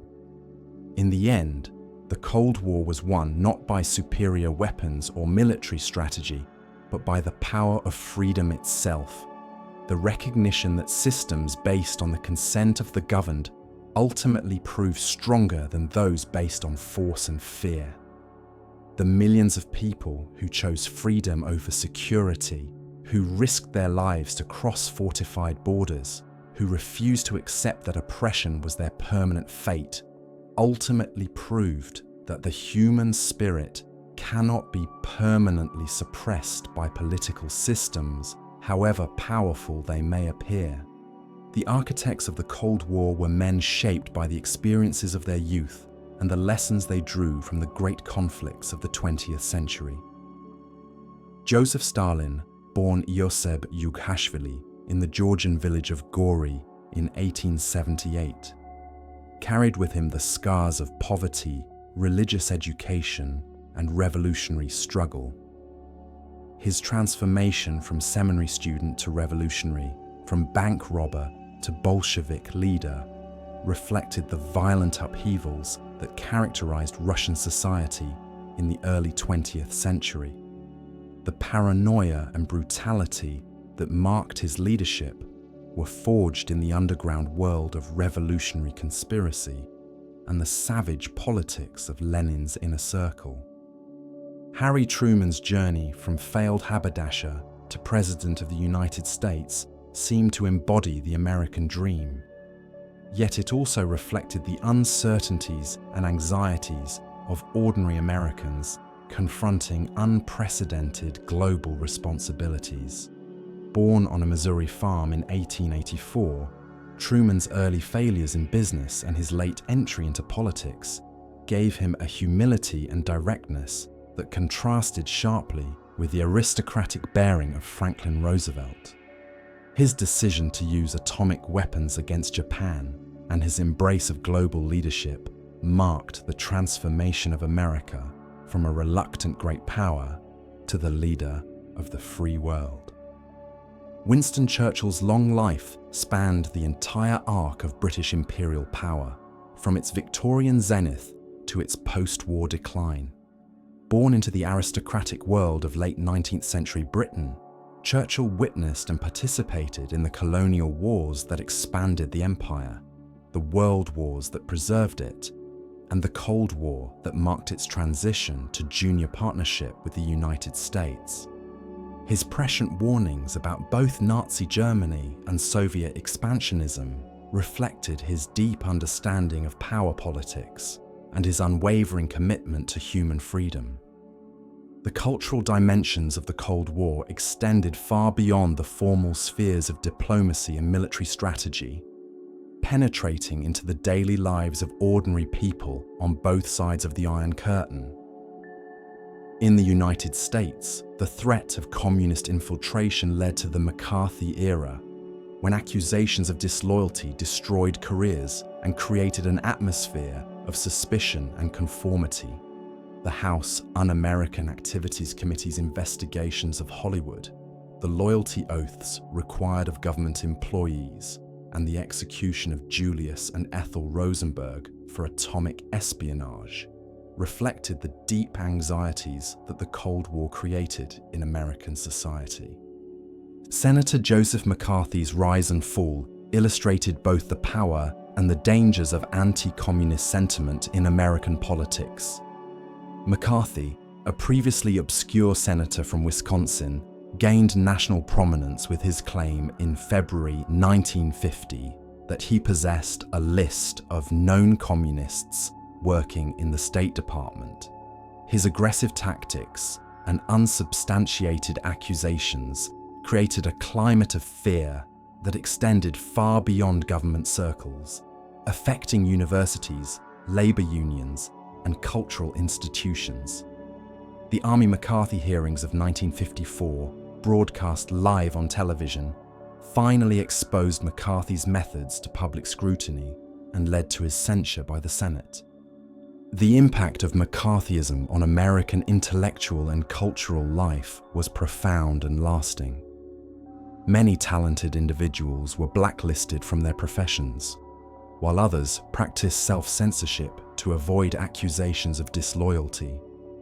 The folk singer Pete Seeger, the filmmaker Charlie Chaplin, and hundreds of lesser-known Americans found their careers destroyed by accusations of communist sympathies. The long-term effect was to narrow the range of acceptable political discourse and to create a culture of conformity that would only begin to break down in the 1960s. In the Soviet Union, the Cold War reinforced the Stalinist system of control and surveillance that had developed during the 1930s. The threat of Western imperialism provided justification for continued repression and the sacrifice of consumer goods for military purposes.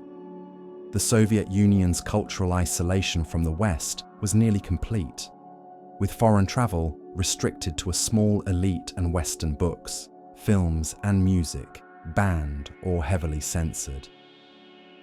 The Voice of America and Radio Free Europe became lifelines for Soviet citizens seeking information about the outside world, leading to a constant battle over the airwaves as the Soviets attempted to jam Western broadcasts. The space race became one of the most visible arenas of Cold War competition, capturing global attention and inspiring a generation of scientists and engineers. The Soviet Union's early successes, Sputnik in 1957, Yuri Gagarin's orbital flight in 1961, and the first woman in space, Valentina Tereshkova, in 1963, demonstrated technological capabilities that seem to validate the communist system's claims of superiority. These achievements were particularly significant because they appear to show Soviet superiority in precisely those areas, science and technology, where the West believed it held natural advantages.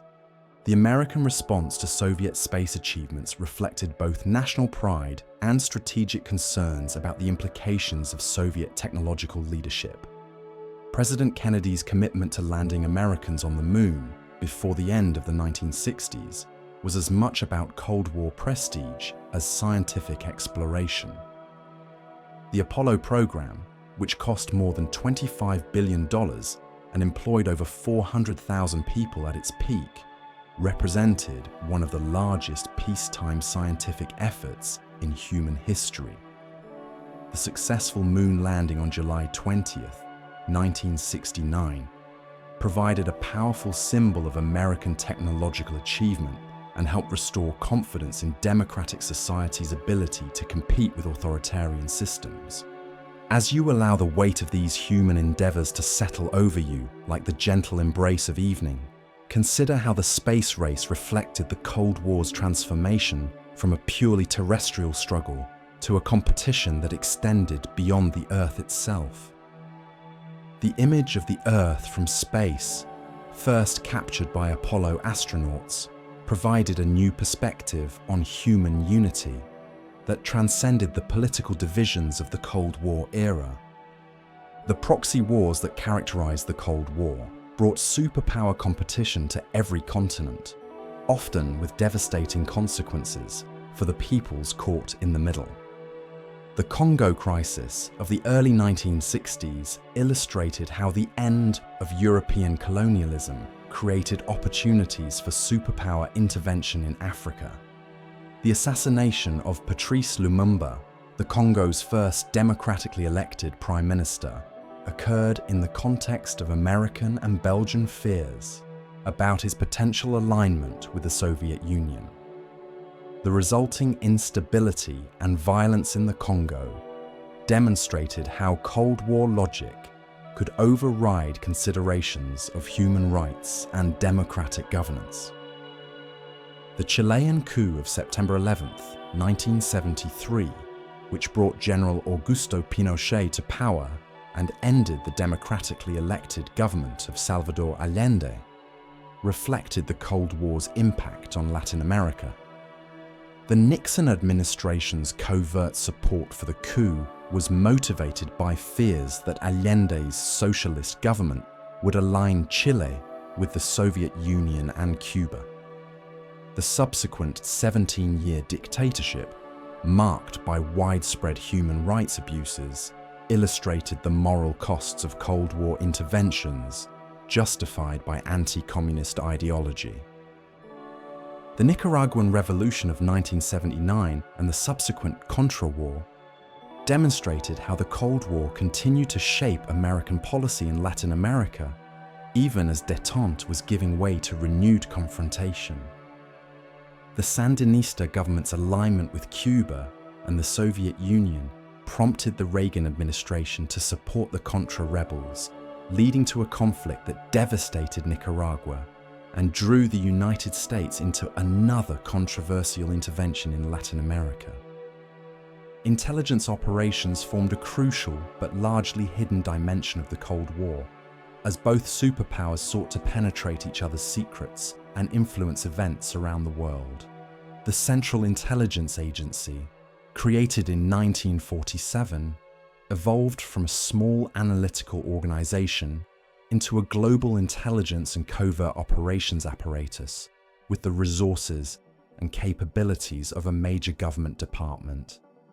The CIA's successes included the Berlin Tunnel operation that tapped Soviet communications and the recruitment of high-level Soviet officials like Colonel Oleg Penkovsky, whose intelligence proved crucial during the Cuban Missile Crisis.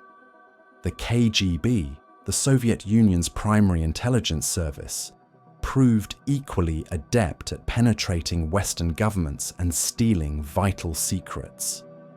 The Cambridge Five, Kim Philby, Donald Maclean, Guy Burgess, Anthony Blunt, and John Cairncross, represented one of the most successful espionage networks in history, providing the Soviet Union with high-level intelligence from the British government for decades.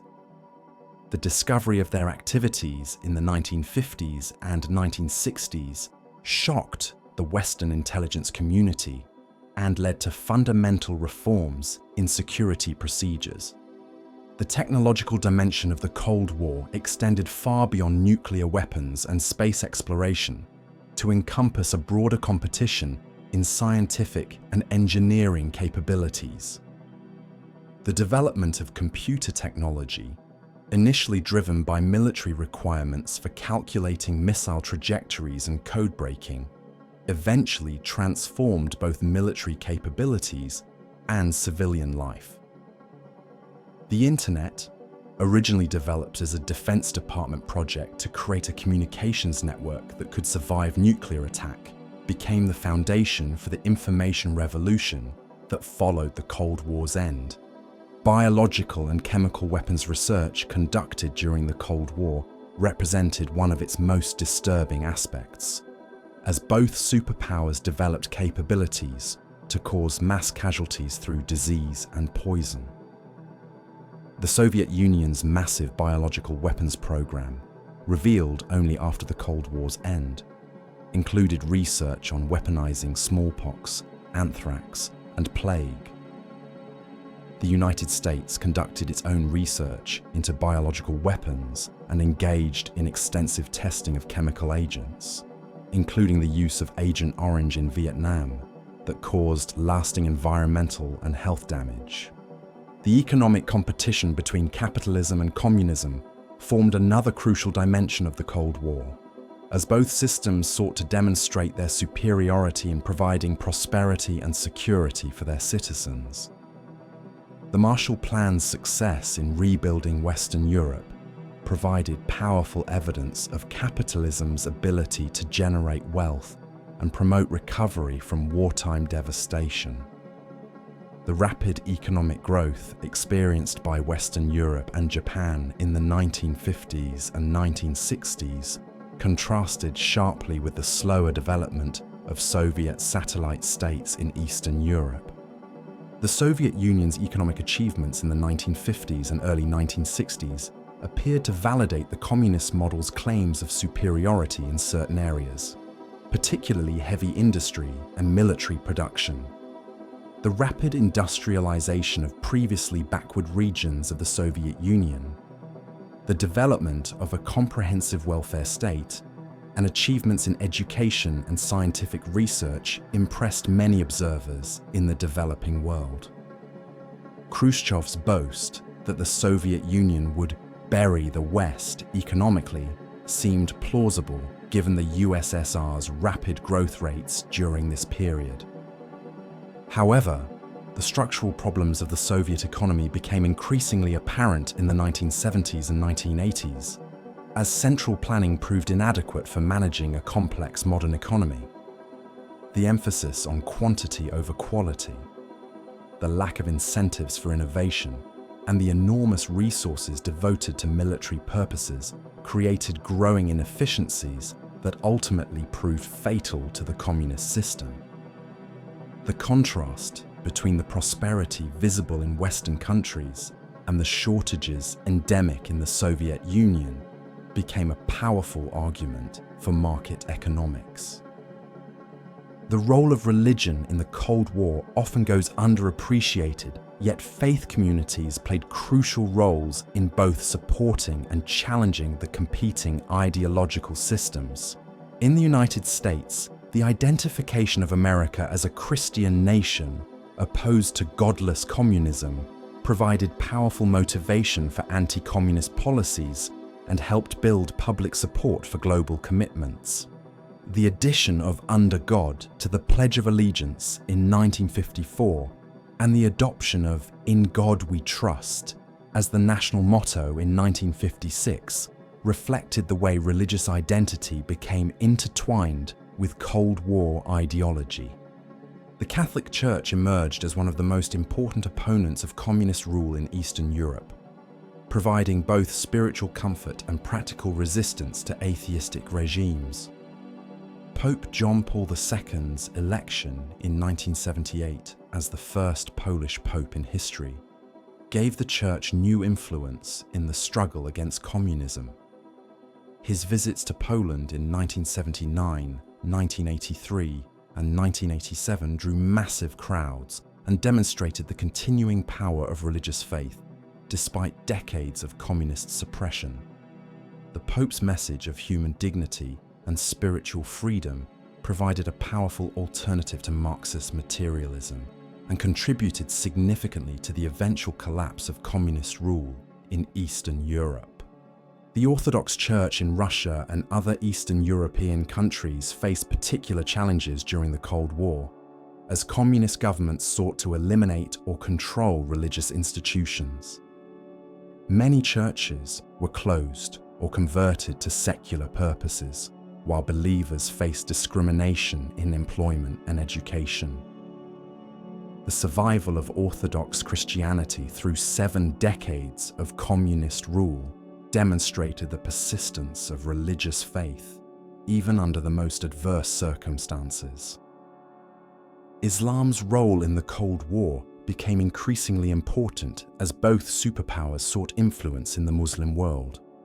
The Soviet Union's large Muslim population in Central Asia created opportunities for outreach to Muslim countries, while the United States developed close relationships with Muslim allies like Saudi Arabia and Pakistan. The Iranian Revolution of 1979 introduced a new element into Cold War competition, as Islamic fundamentalism offered an alternative to both capitalism and communism that appealed to many in the Muslim world. The environmental consequences of the Cold War remain a lasting legacy that continues to affect human health and natural ecosystems decades after the conflict's end. Nuclear weapons testing by both superpowers released massive amounts of radioactive material into the atmosphere, leading to increased cancer rates and genetic damage worldwide. The Nevada test site in the United States and the Semipalatinsk test site in Kazakhstan became some of the most contaminated places on Earth, while atmospheric testing contaminated the global food chain with radioactive isotopes. Military production during the Cold War created enormous environmental damage as both superpowers prioritized national security over environmental protection. The Hanford Nuclear Reservation in Washington State, which produced plutonium for nuclear weapons, became one of the most contaminated sites in the United States, with radioactive and chemical wastes threatening the Columbia River and surrounding communities. Similar contamination occurred at nuclear facilities throughout the Soviet Union, where environmental concerns were even more thoroughly subordinated to military production. The arms race consumed enormous resources that could have been used to address poverty, disease, and environmental degradation. Estimates suggest that the United States and Soviet Union together spent over $8 trillion on military purposes during the Cold War, resources that represented one of the largest misallocations of human effort in history. The opportunity cost of this spending, the schools that could have been built, the diseases that could have been cured, the environmental problems that could have been solved, represents one of the Cold War's most tragic legacies. As the night continues to deepen around this chronicle of human folly and wisdom, the personal stories of individuals caught up in the Cold War's sweep provide intimate glimpses into the human cost of ideological struggle. Rudolf Nureyev's defection from the Soviet Union in 1961 symbolized the artistic freedom that many in the communist world yearned for but were denied. The ballet dancer's dramatic escape at Le Bourget Airport in Paris captured international attention and demonstrated how even cultural figures became symbols in the broader struggle between competing systems. The Berlin Wall's construction in 1961 created thousands of personal tragedies as families were suddenly separated by barbed wire and concrete. The image of East German border guard Konrad Schumann leaping over barbed wire to freedom became one of the most iconic photographs of the Cold War, symbolizing the human desire for liberty that no political system could permanently suppress. The stories of successful escapes, hidden in car trunks, dug through tunnels, floating in homemade balloons, testified to the lengths people would go to achieve freedom. Andrei Sakharov's transformation from the father of the Soviet hydrogen bomb to a leading human rights activist illustrated the moral awakening that many scientists experienced as they contemplated the implications of their work. Sakharov's development of the Soviet H-bomb in the early 1950s made him a hero of the Soviet state, but his growing concern about nuclear testing's environmental and health effects led him to become a critic of the arms race and advocate for human rights. His Nobel Peace Prize in 1975 and his internal exile within the Soviet Union made him a symbol of conscience in the face of state power. The cultural exchange programs that developed during the Cold War created opportunities for direct contact between peoples on both sides of the Iron Curtain, often leading to greater understanding and appreciation of common humanity. The American National Exhibition in Moscow in 1959, where Vice President Nixon and Premier Khrushchev engaged in their famous kitchen debate, gave Soviet citizens their first glimpse of American consumer goods and lifestyle. Similarly, the visits of Soviet artists, scientists, and officials to the United States provided Americans with more nuanced views of Soviet society than Cold War propaganda typically allowed. The peace movement that emerged in both East and West during the Cold War reflected widespread public concern about the nuclear arms race and the dangers it posed to human survival. The Campaign for Nuclear Disarmament in Britain, the Freeze movement in the United States, and similar organizations in other countries gave voice to citizens' fears about nuclear war and their desire for more peaceful approaches to international relations. The women of Greenham Common, who maintained a peace camp outside a US airbase in Britain for nearly 2 decades, became symbols of grassroots opposition to nuclear weapons. Music played a particularly important role in expressing Cold War anxieties and hopes, from Bob Dylan's protest songs to the underground rock music that flourished in Eastern Europe despite official disapproval. The Beatles' popularity in the Soviet Union, despite their music being officially banned, demonstrated the power of Western popular culture to penetrate the Iron Curtain. Jazz music became a powerful tool of American cultural diplomacy, with African-American musicians like Louis Armstrong and Dizzy Gillespie serving as unofficial ambassadors who countered Soviet propaganda about American racism. The Olympic Games provided another arena for Cold War competition, as both superpowers used athletic success to demonstrate the superiority of their political systems. The Soviet Union's dominant performance in many Olympic Games seemed to validate claims about the benefits of state-sponsored athletic development, while American successes reinforced beliefs about individual excellence and free competition. The US boycott of the 1980 Moscow Olympics and the Soviet boycott of the 1984 Los Angeles Olympics demonstrated how deeply the Cold War had penetrated even supposedly non-political activities. The development of television during the Cold War created new opportunities for both propaganda and understanding between the superpowers. The televised debates between Nixon and Khrushchev, the coverage of space missions, and the dramatic images of events like the construction and fall of the Berlin Wall brought Cold War confrontations into living rooms around the world. Television's power to shape public opinion became a crucial factor in Cold War politics, influencing everything from support for the Vietnam War to perceptions of Soviet society. The role of women in the Cold War often reflected broader social changes occurring in both capitalist and communist societies. The Soviet Union's emphasis on gender equality in education and employment provided propaganda advantages in appealing to women in developing countries, while the United States struggled to reconcile its democratic ideals with the reality of discrimination against women and minorities.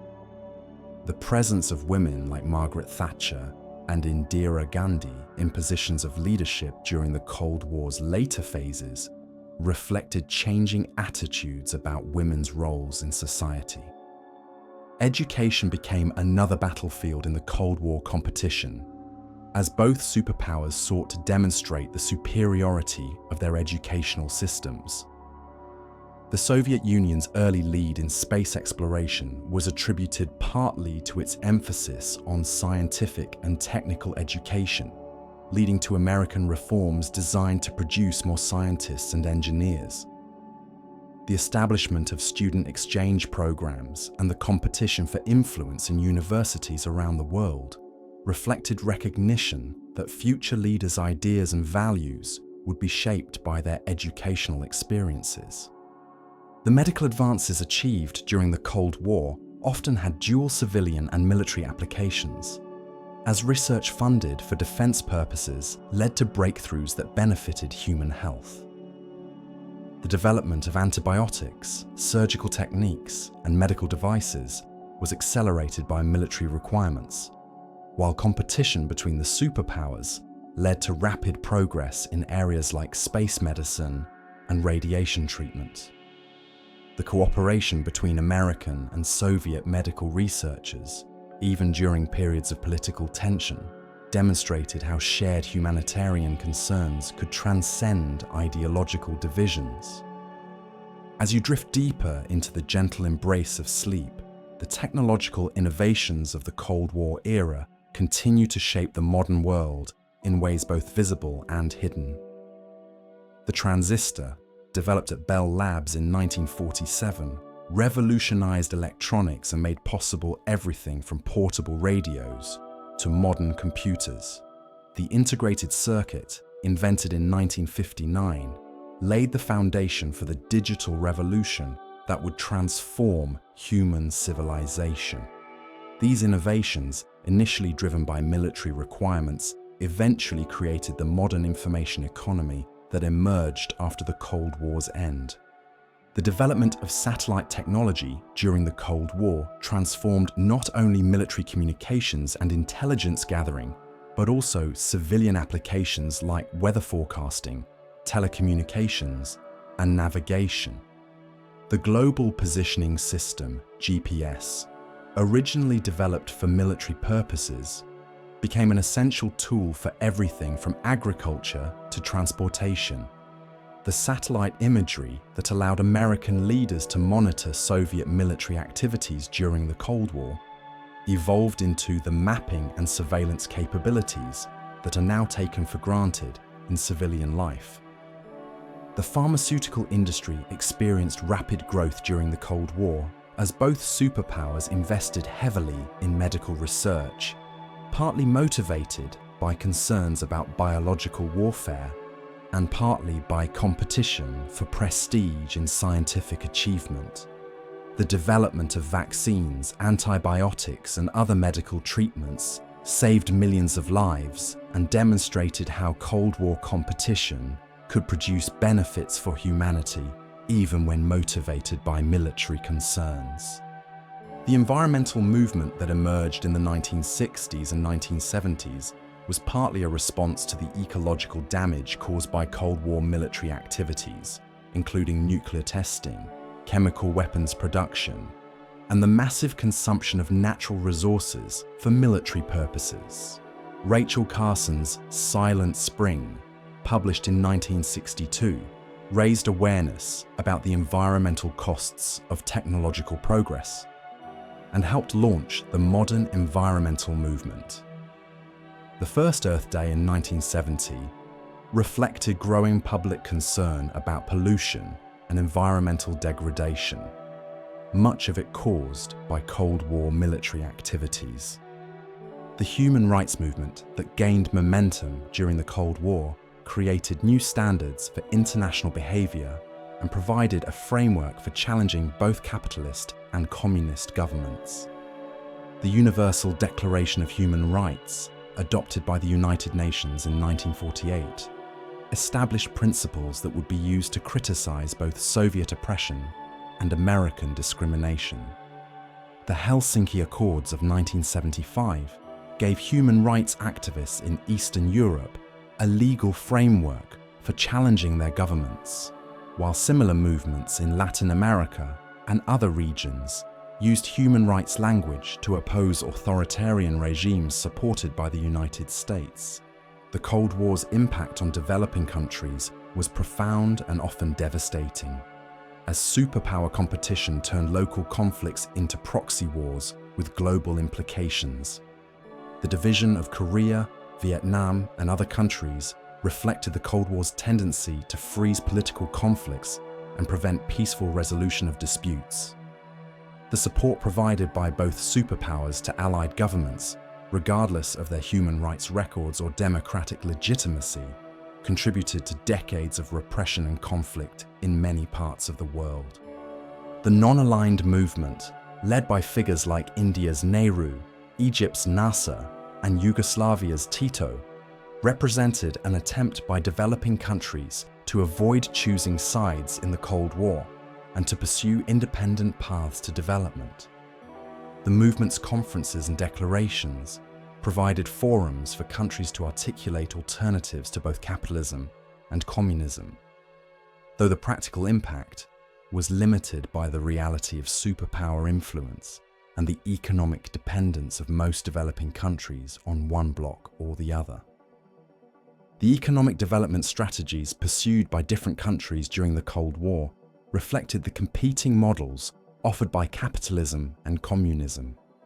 South Korea's transformation from one of the world's poorest countries in 1960 to a prosperous industrial democracy by 1990 was often cited as evidence of capitalism's superiority, while Cuba's achievements in education and healthcare, despite economic isolation, were used to argue for socialism's benefits.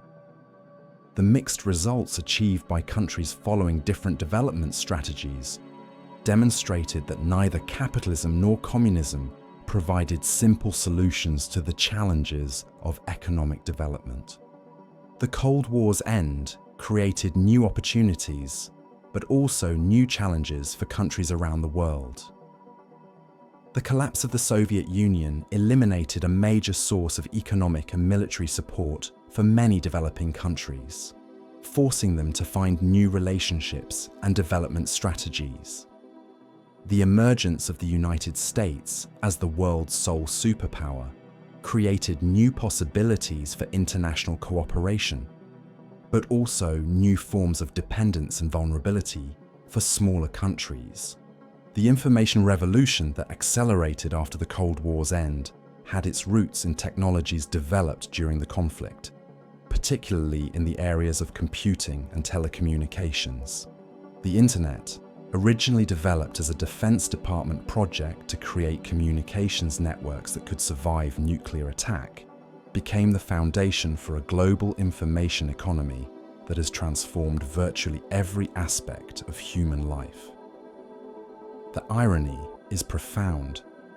A technology created to help fight the Cold War became the basis for a level of global interconnectedness that makes traditional Cold War-style confrontations much more difficult to sustain. The financial markets that emerged after the Cold War's end were also shaped by technologies and institutions developed during the conflict. The computerized trading systems that allow for rapid movement of capital around the world had their origins in military communication systems, while the global financial institutions that manage international economic relationships evolved from organizations created to manage Cold War economic competition. The multinational corporations that became dominant forces in the post-Cold War world economy had many of their roots in the defense contractors and government-sponsored research organizations that served military purposes during the Cold War. Companies like Boeing, Lockheed Martin, and IBM developed their capabilities through government contracts for military equipment and research, then applied those capabilities to civilian markets after the Cold War's end. As the night continues to unfold this vast tapestry of human experience, the cultural legacies of the Cold War remain visible in literature, film, music, and art around the world. The spy novels of John le Carré, the films of directors like Stanley Kubrick and Andrei Tarkovsky, and the music of composers like Dmitri Shostakovich captured the paranoia, fear, and occasional hope that characterized the Cold War era. These cultural works continue to shape how people understand the period and its lessons for contemporary international relations. The architecture of the Cold War era reflected the competing visions of human society promoted by capitalism and communism. The gleaming skyscrapers of American cities symbolized individual achievement and economic dynamism, while the massive public buildings and housing projects of communist countries represented collective effort and social equality. The Berlin Wall became the ultimate architectural symbol of the Cold War division, a concrete manifestation of ideological conflict that divided not just a city, but an entire continent. The sports competition between East and West during the Cold War created new standards of athletic achievement, while also revealing the political dimensions of supposedly non-political activities.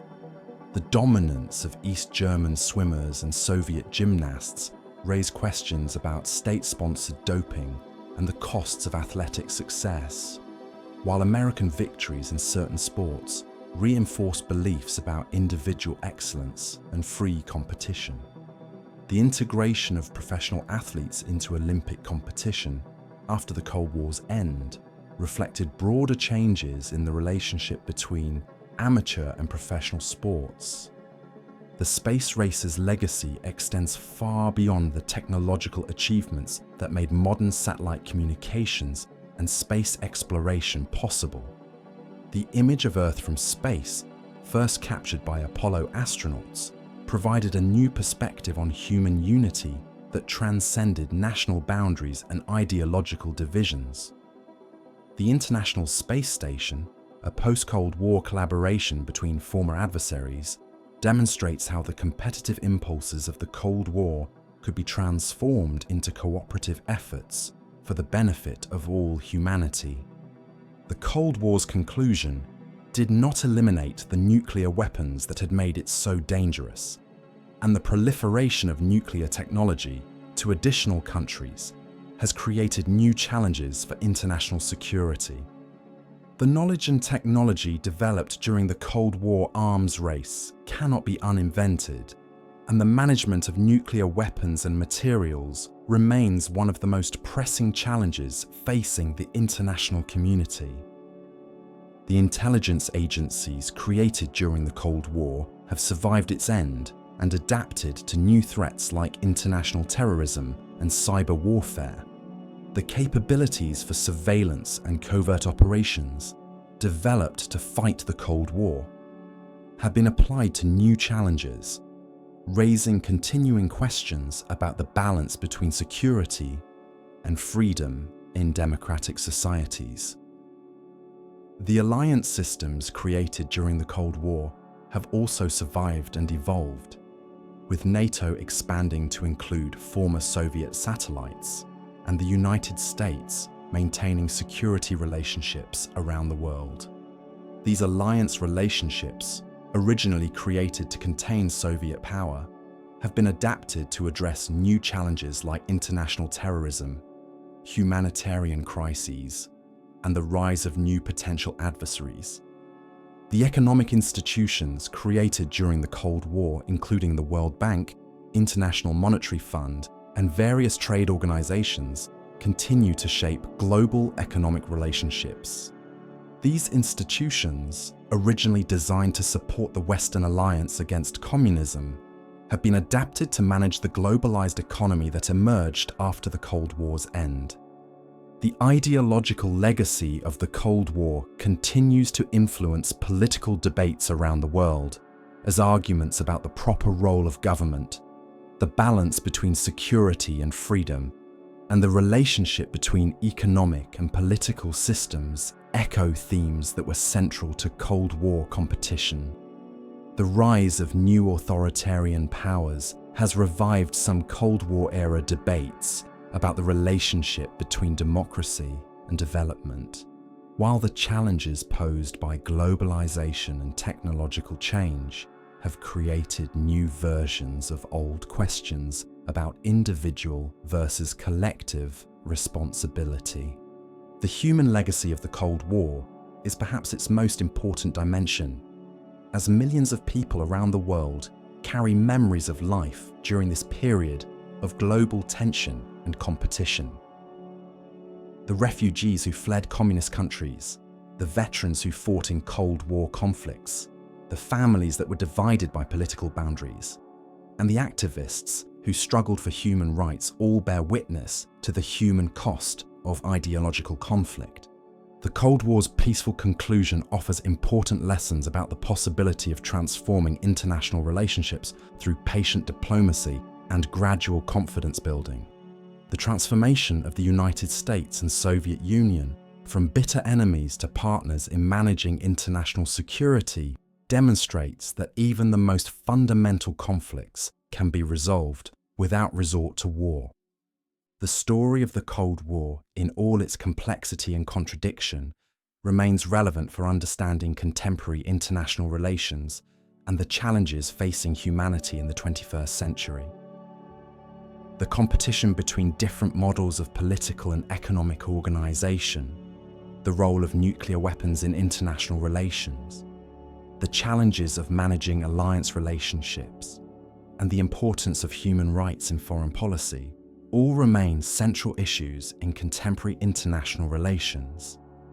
As this extended chronicle draws toward its conclusion, the Cold War stands as both a cautionary tale about the dangers of ideological extremism and a hopeful example of humanity's capacity to step back from the brink of catastrophe.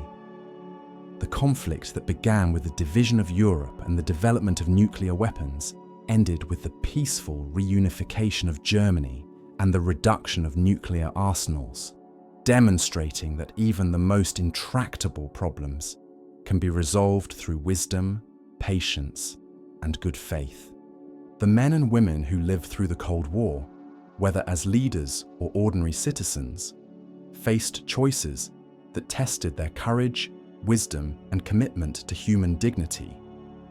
Their decisions, both great and small, shaped the course of history and created the world we inhabit today.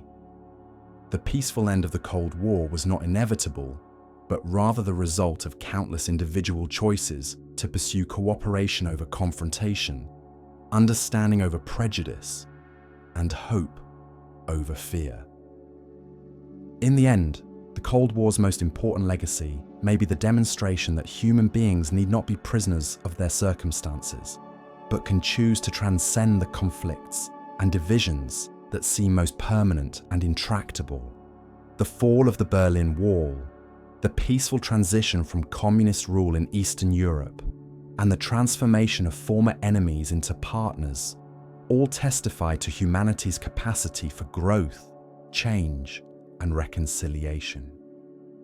The everyday life of ordinary citizens during the Cold War was profoundly shaped by the global struggle between superpowers, even in ways they might not have fully understood. In American suburbs of the 1950s, families gathered around dinner tables, where conversations about duck and cover drills at school mixed with discussions of new consumer appliances that symbolized prosperity and freedom. The ranch houses with their modern kitchens and two-car garages represented not just personal success, but ideological victory over a system that promised equality but delivered scarcity. Children growing up in Cold War America learned to live with the constant possibility of nuclear annihilation, participating in civil defense drills that seemed to offer protection, but actually highlighted their vulnerability. The duck and cover films shown in schools, with their cheerful animation and ominous warnings, created a generation that understood from an early age that the world they inhabited was fundamentally dangerous. Yet these same children also experienced unprecedented prosperity and opportunity, growing up in a society that offered educational advancement and economic mobility that previous generations could hardly have imagined. The suburbs themselves became symbols of American values and achievements, their tree-lined streets and manicured lawns representing a vision of the good life that stood in stark contrast to the grey apartment blocks and shortages that characterized much of the communist world. The suburban shopping mall, with its abundance of consumer goods and climate-controlled comfort, offered a temple to capitalism that Soviet visitors found both impressive and bewildering. As you drift deeper into this narrative of ordinary lives shaped by extraordinary times, imagine the profound psychological impact of living always under the shadow of potential nuclear war, while simultaneously enjoying unprecedented material abundance. Life behind the Iron Curtain presented a very different reality, where the promise of communist equality was balanced against the reality of state control and economic limitations. In Prague or Warsaw, families might gather around radios tuned to Western broadcasts, listening through the static of government jamming for news of the outside world. The ritual of shopping involved not the abundance of American supermarkets, but the patience required to wait in long lines for basic necessities, where connections and favors often mattered more than money. The apartment blocks that housed millions of Eastern European families represented both achievement and limitation, the provision of housing for all, but housing that was often cramped, poorly built, and identical in its utilitarian design. Children in these societies grew up with different fears and dreams than their Western counterparts, learning to navigate the complexities of ideological conformity while perhaps harboring private hopes for travel and freedom that seemed impossibly distant. Yet life in the communist world was not simply a matter of oppression and scarcity. The guarantee of employment, healthcare, and education provided security that many in capitalist countries could not take for granted. The emphasis on cultural achievement, from classical music to chess, created opportunities for intellectual development that were genuinely impressive. The summer camps and youth organizations, while serving political purposes, also provided recreation and education for millions of children who might otherwise have had few opportunities for personal development. The border guards who patrolled the Iron Curtain lived lives of particular tension and moral complexity, tasked with preventing their own countrymen from escaping to freedom while serving governments that claimed to represent the people's will.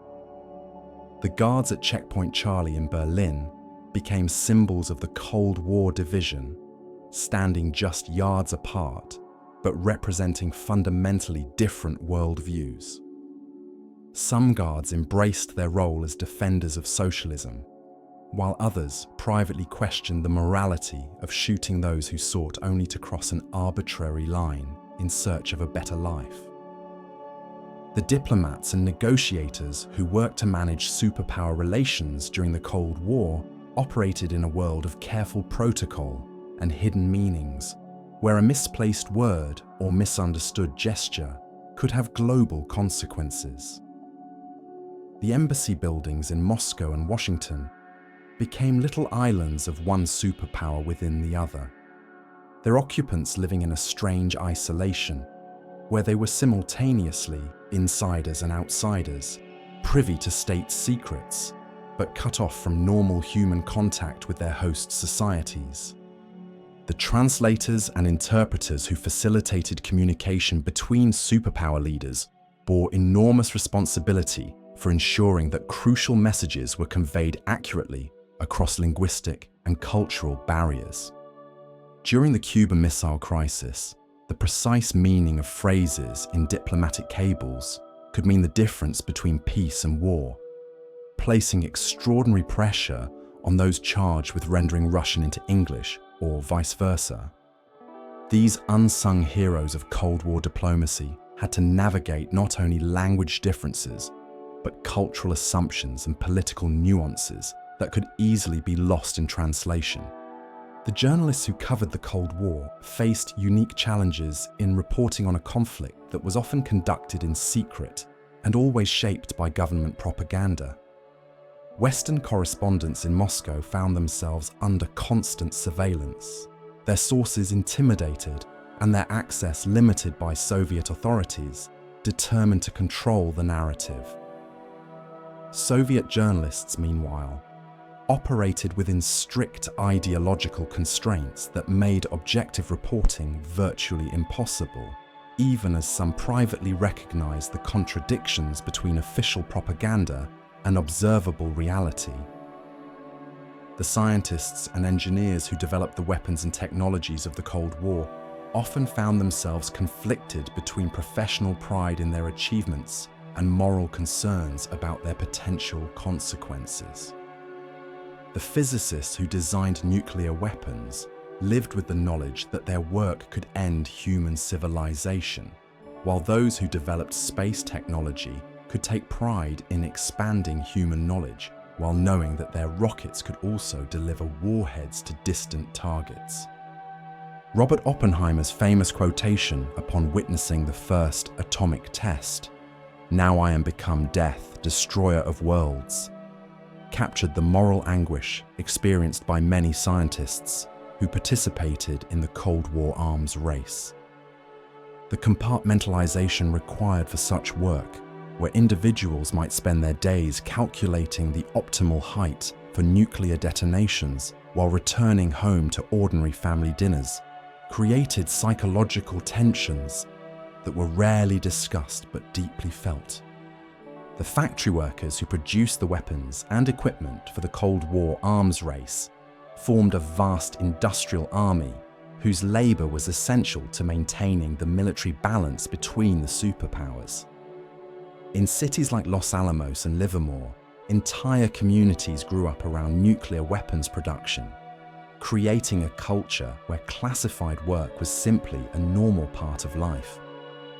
The secrecy required for such work created social strains, as workers could not discuss their jobs even with family members, leading to isolation and stress that affected entire communities. The economic distortions created by Cold War military spending had profound effects on both superpowers, though these were often hidden by the classified nature of defense budgets. In the Soviet Union, the enormous resources devoted to military production meant chronic shortages of consumer goods and infrastructure investment. The joke that Soviet missiles could reach any target in the world, but Soviet citizens couldn't buy decent shoes reflected the real trade-offs involved in prioritizing military competition over civilian needs.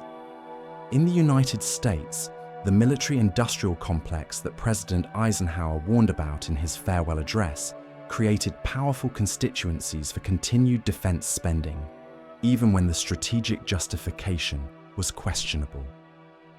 Congressional districts became dependent on defense contracts, creating political incentives to maintain and expand military programs, regardless of their effectiveness or necessity. The rotation of personnel between the Pentagon and defense contractors created relationships that blurred the lines between public service and private profit.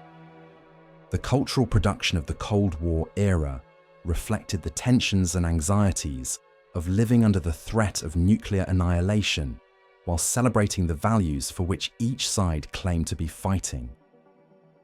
Hollywood films like Dr. Strangelove and The Manchurian Candidate used dark humor and psychological thriller conventions to explore the paranoia and absurdity of nuclear confrontation.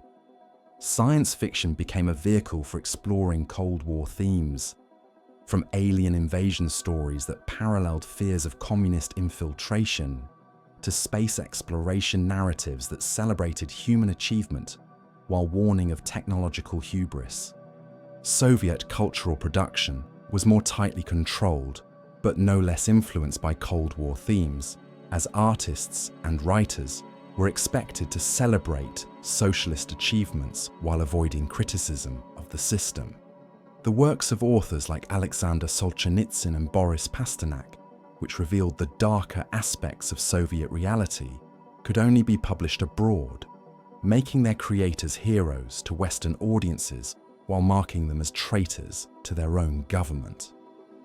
The underground circulation of forbidden books and music created parallel cultures in communist countries, where artistic resistance to official ideology flourished despite severe penalties for discovery.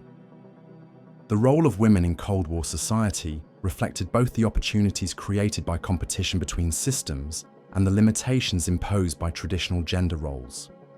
In the Soviet Union, the official commitment to gender equality led to higher levels of female participation in scientific and technical fields, though women remained underrepresented in political leadership. In the United States, the emphasis on traditional family values as a contrast to communist ideology often limited women's opportunities outside the home, though the demands of the arms race also created new employment opportunities in defense industries. The civil rights movement in the United States became entangled with Cold War competition, as Soviet propaganda highlighted American racial discrimination to undermine US claims of moral leadership. This dynamic created both opportunities and challenges for civil rights activists, who could point to the damage that segregation caused to America's international reputation, while also facing accusations of communist sympathy when they criticized American society. The integration of the US military, which began during the Truman administration, was motivated partly by Cold War considerations, as well as moral concerns about racial equality.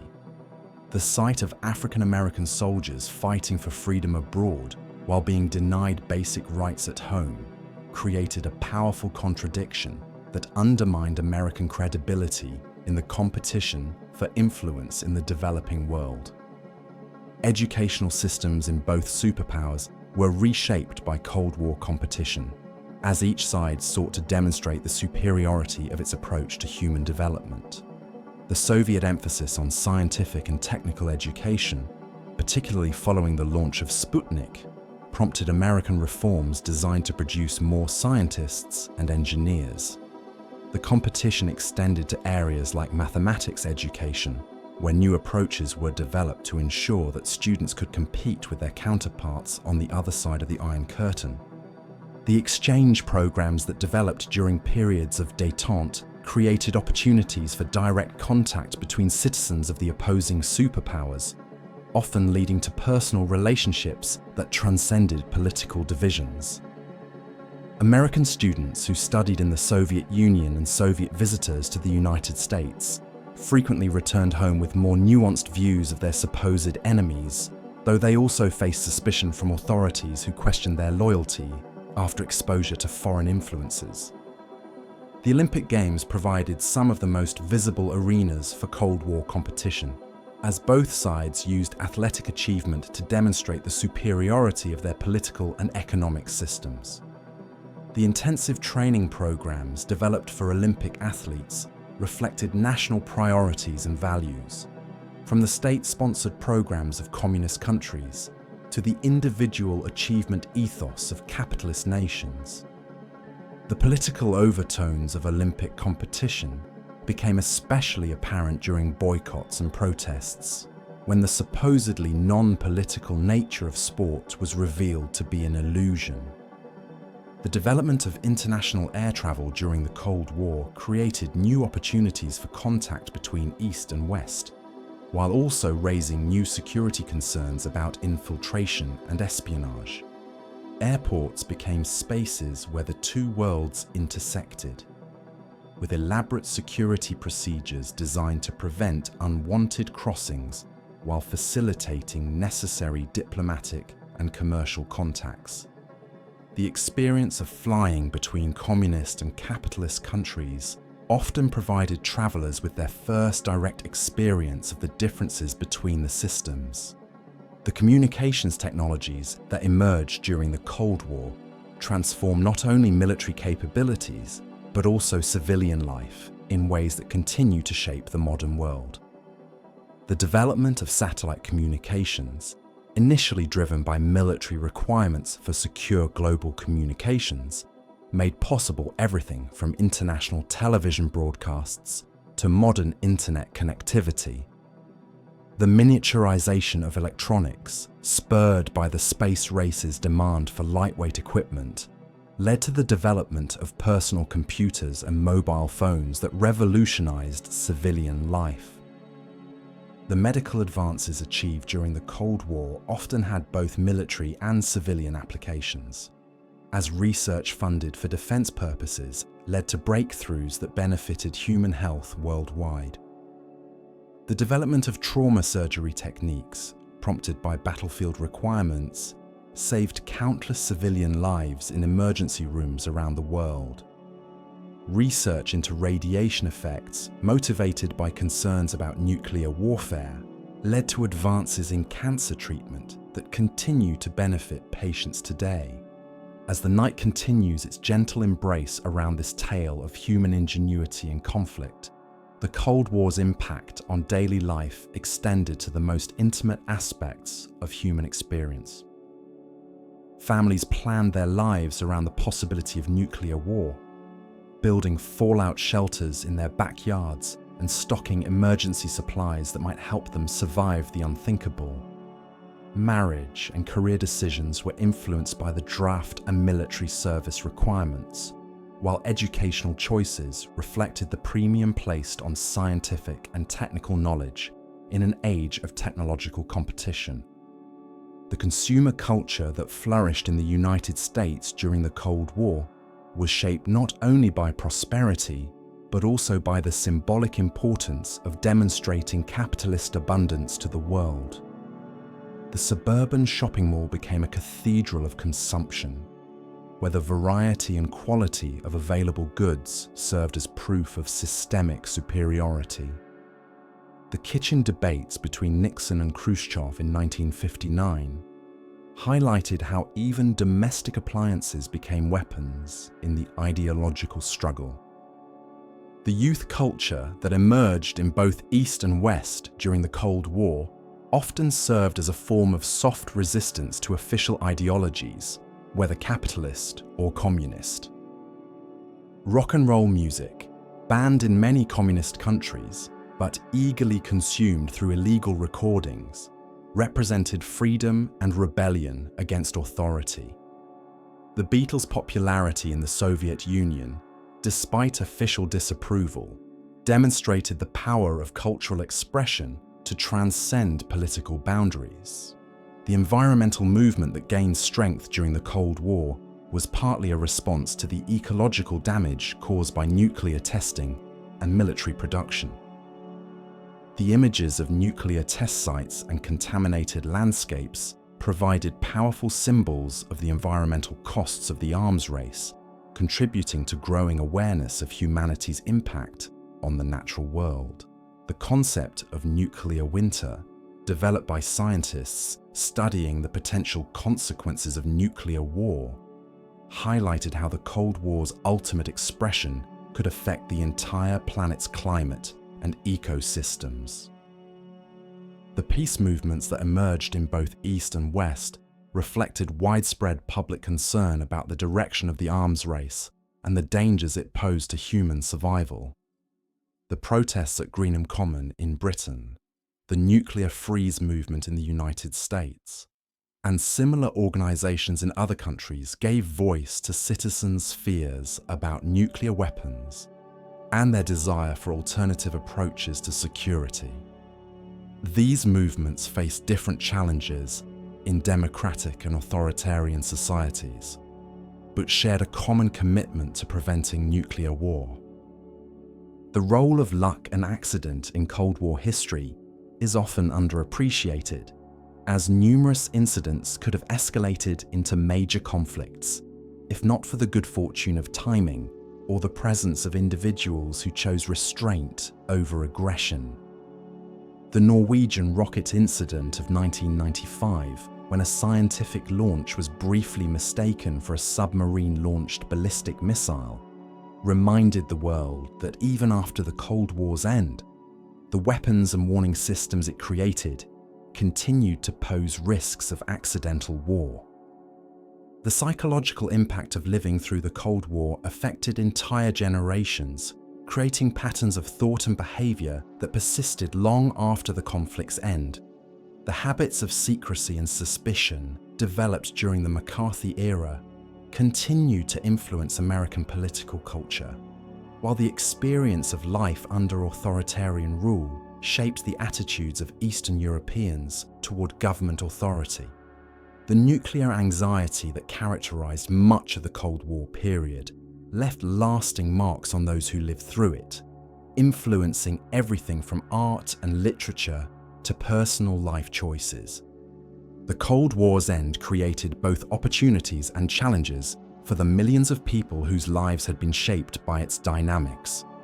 Former intelligence officers and military personnel had to find new purposes for skills developed for a conflict that no longer existed, while communities dependent on defense spending faced economic disruption.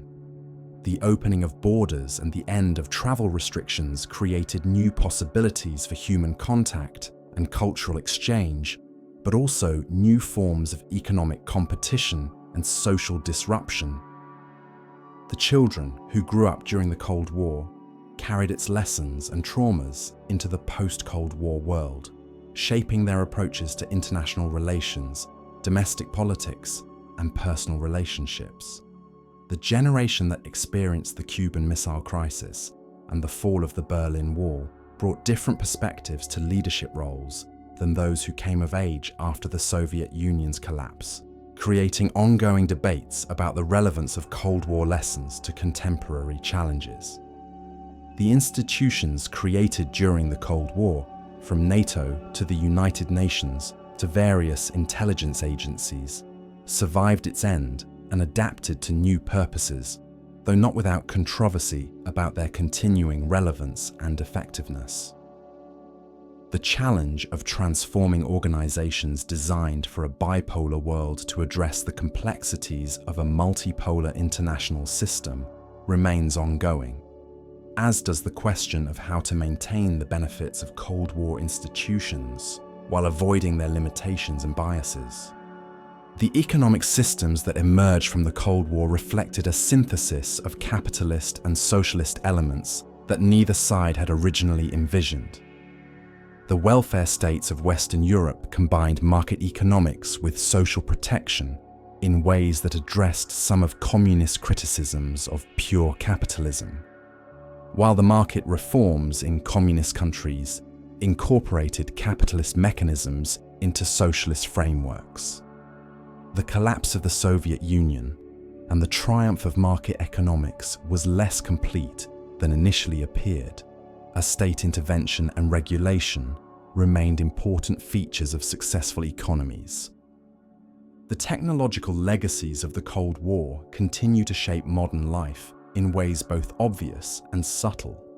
From the computers and communication systems that emerged from military research to the materials and manufacturing techniques developed for weapons production.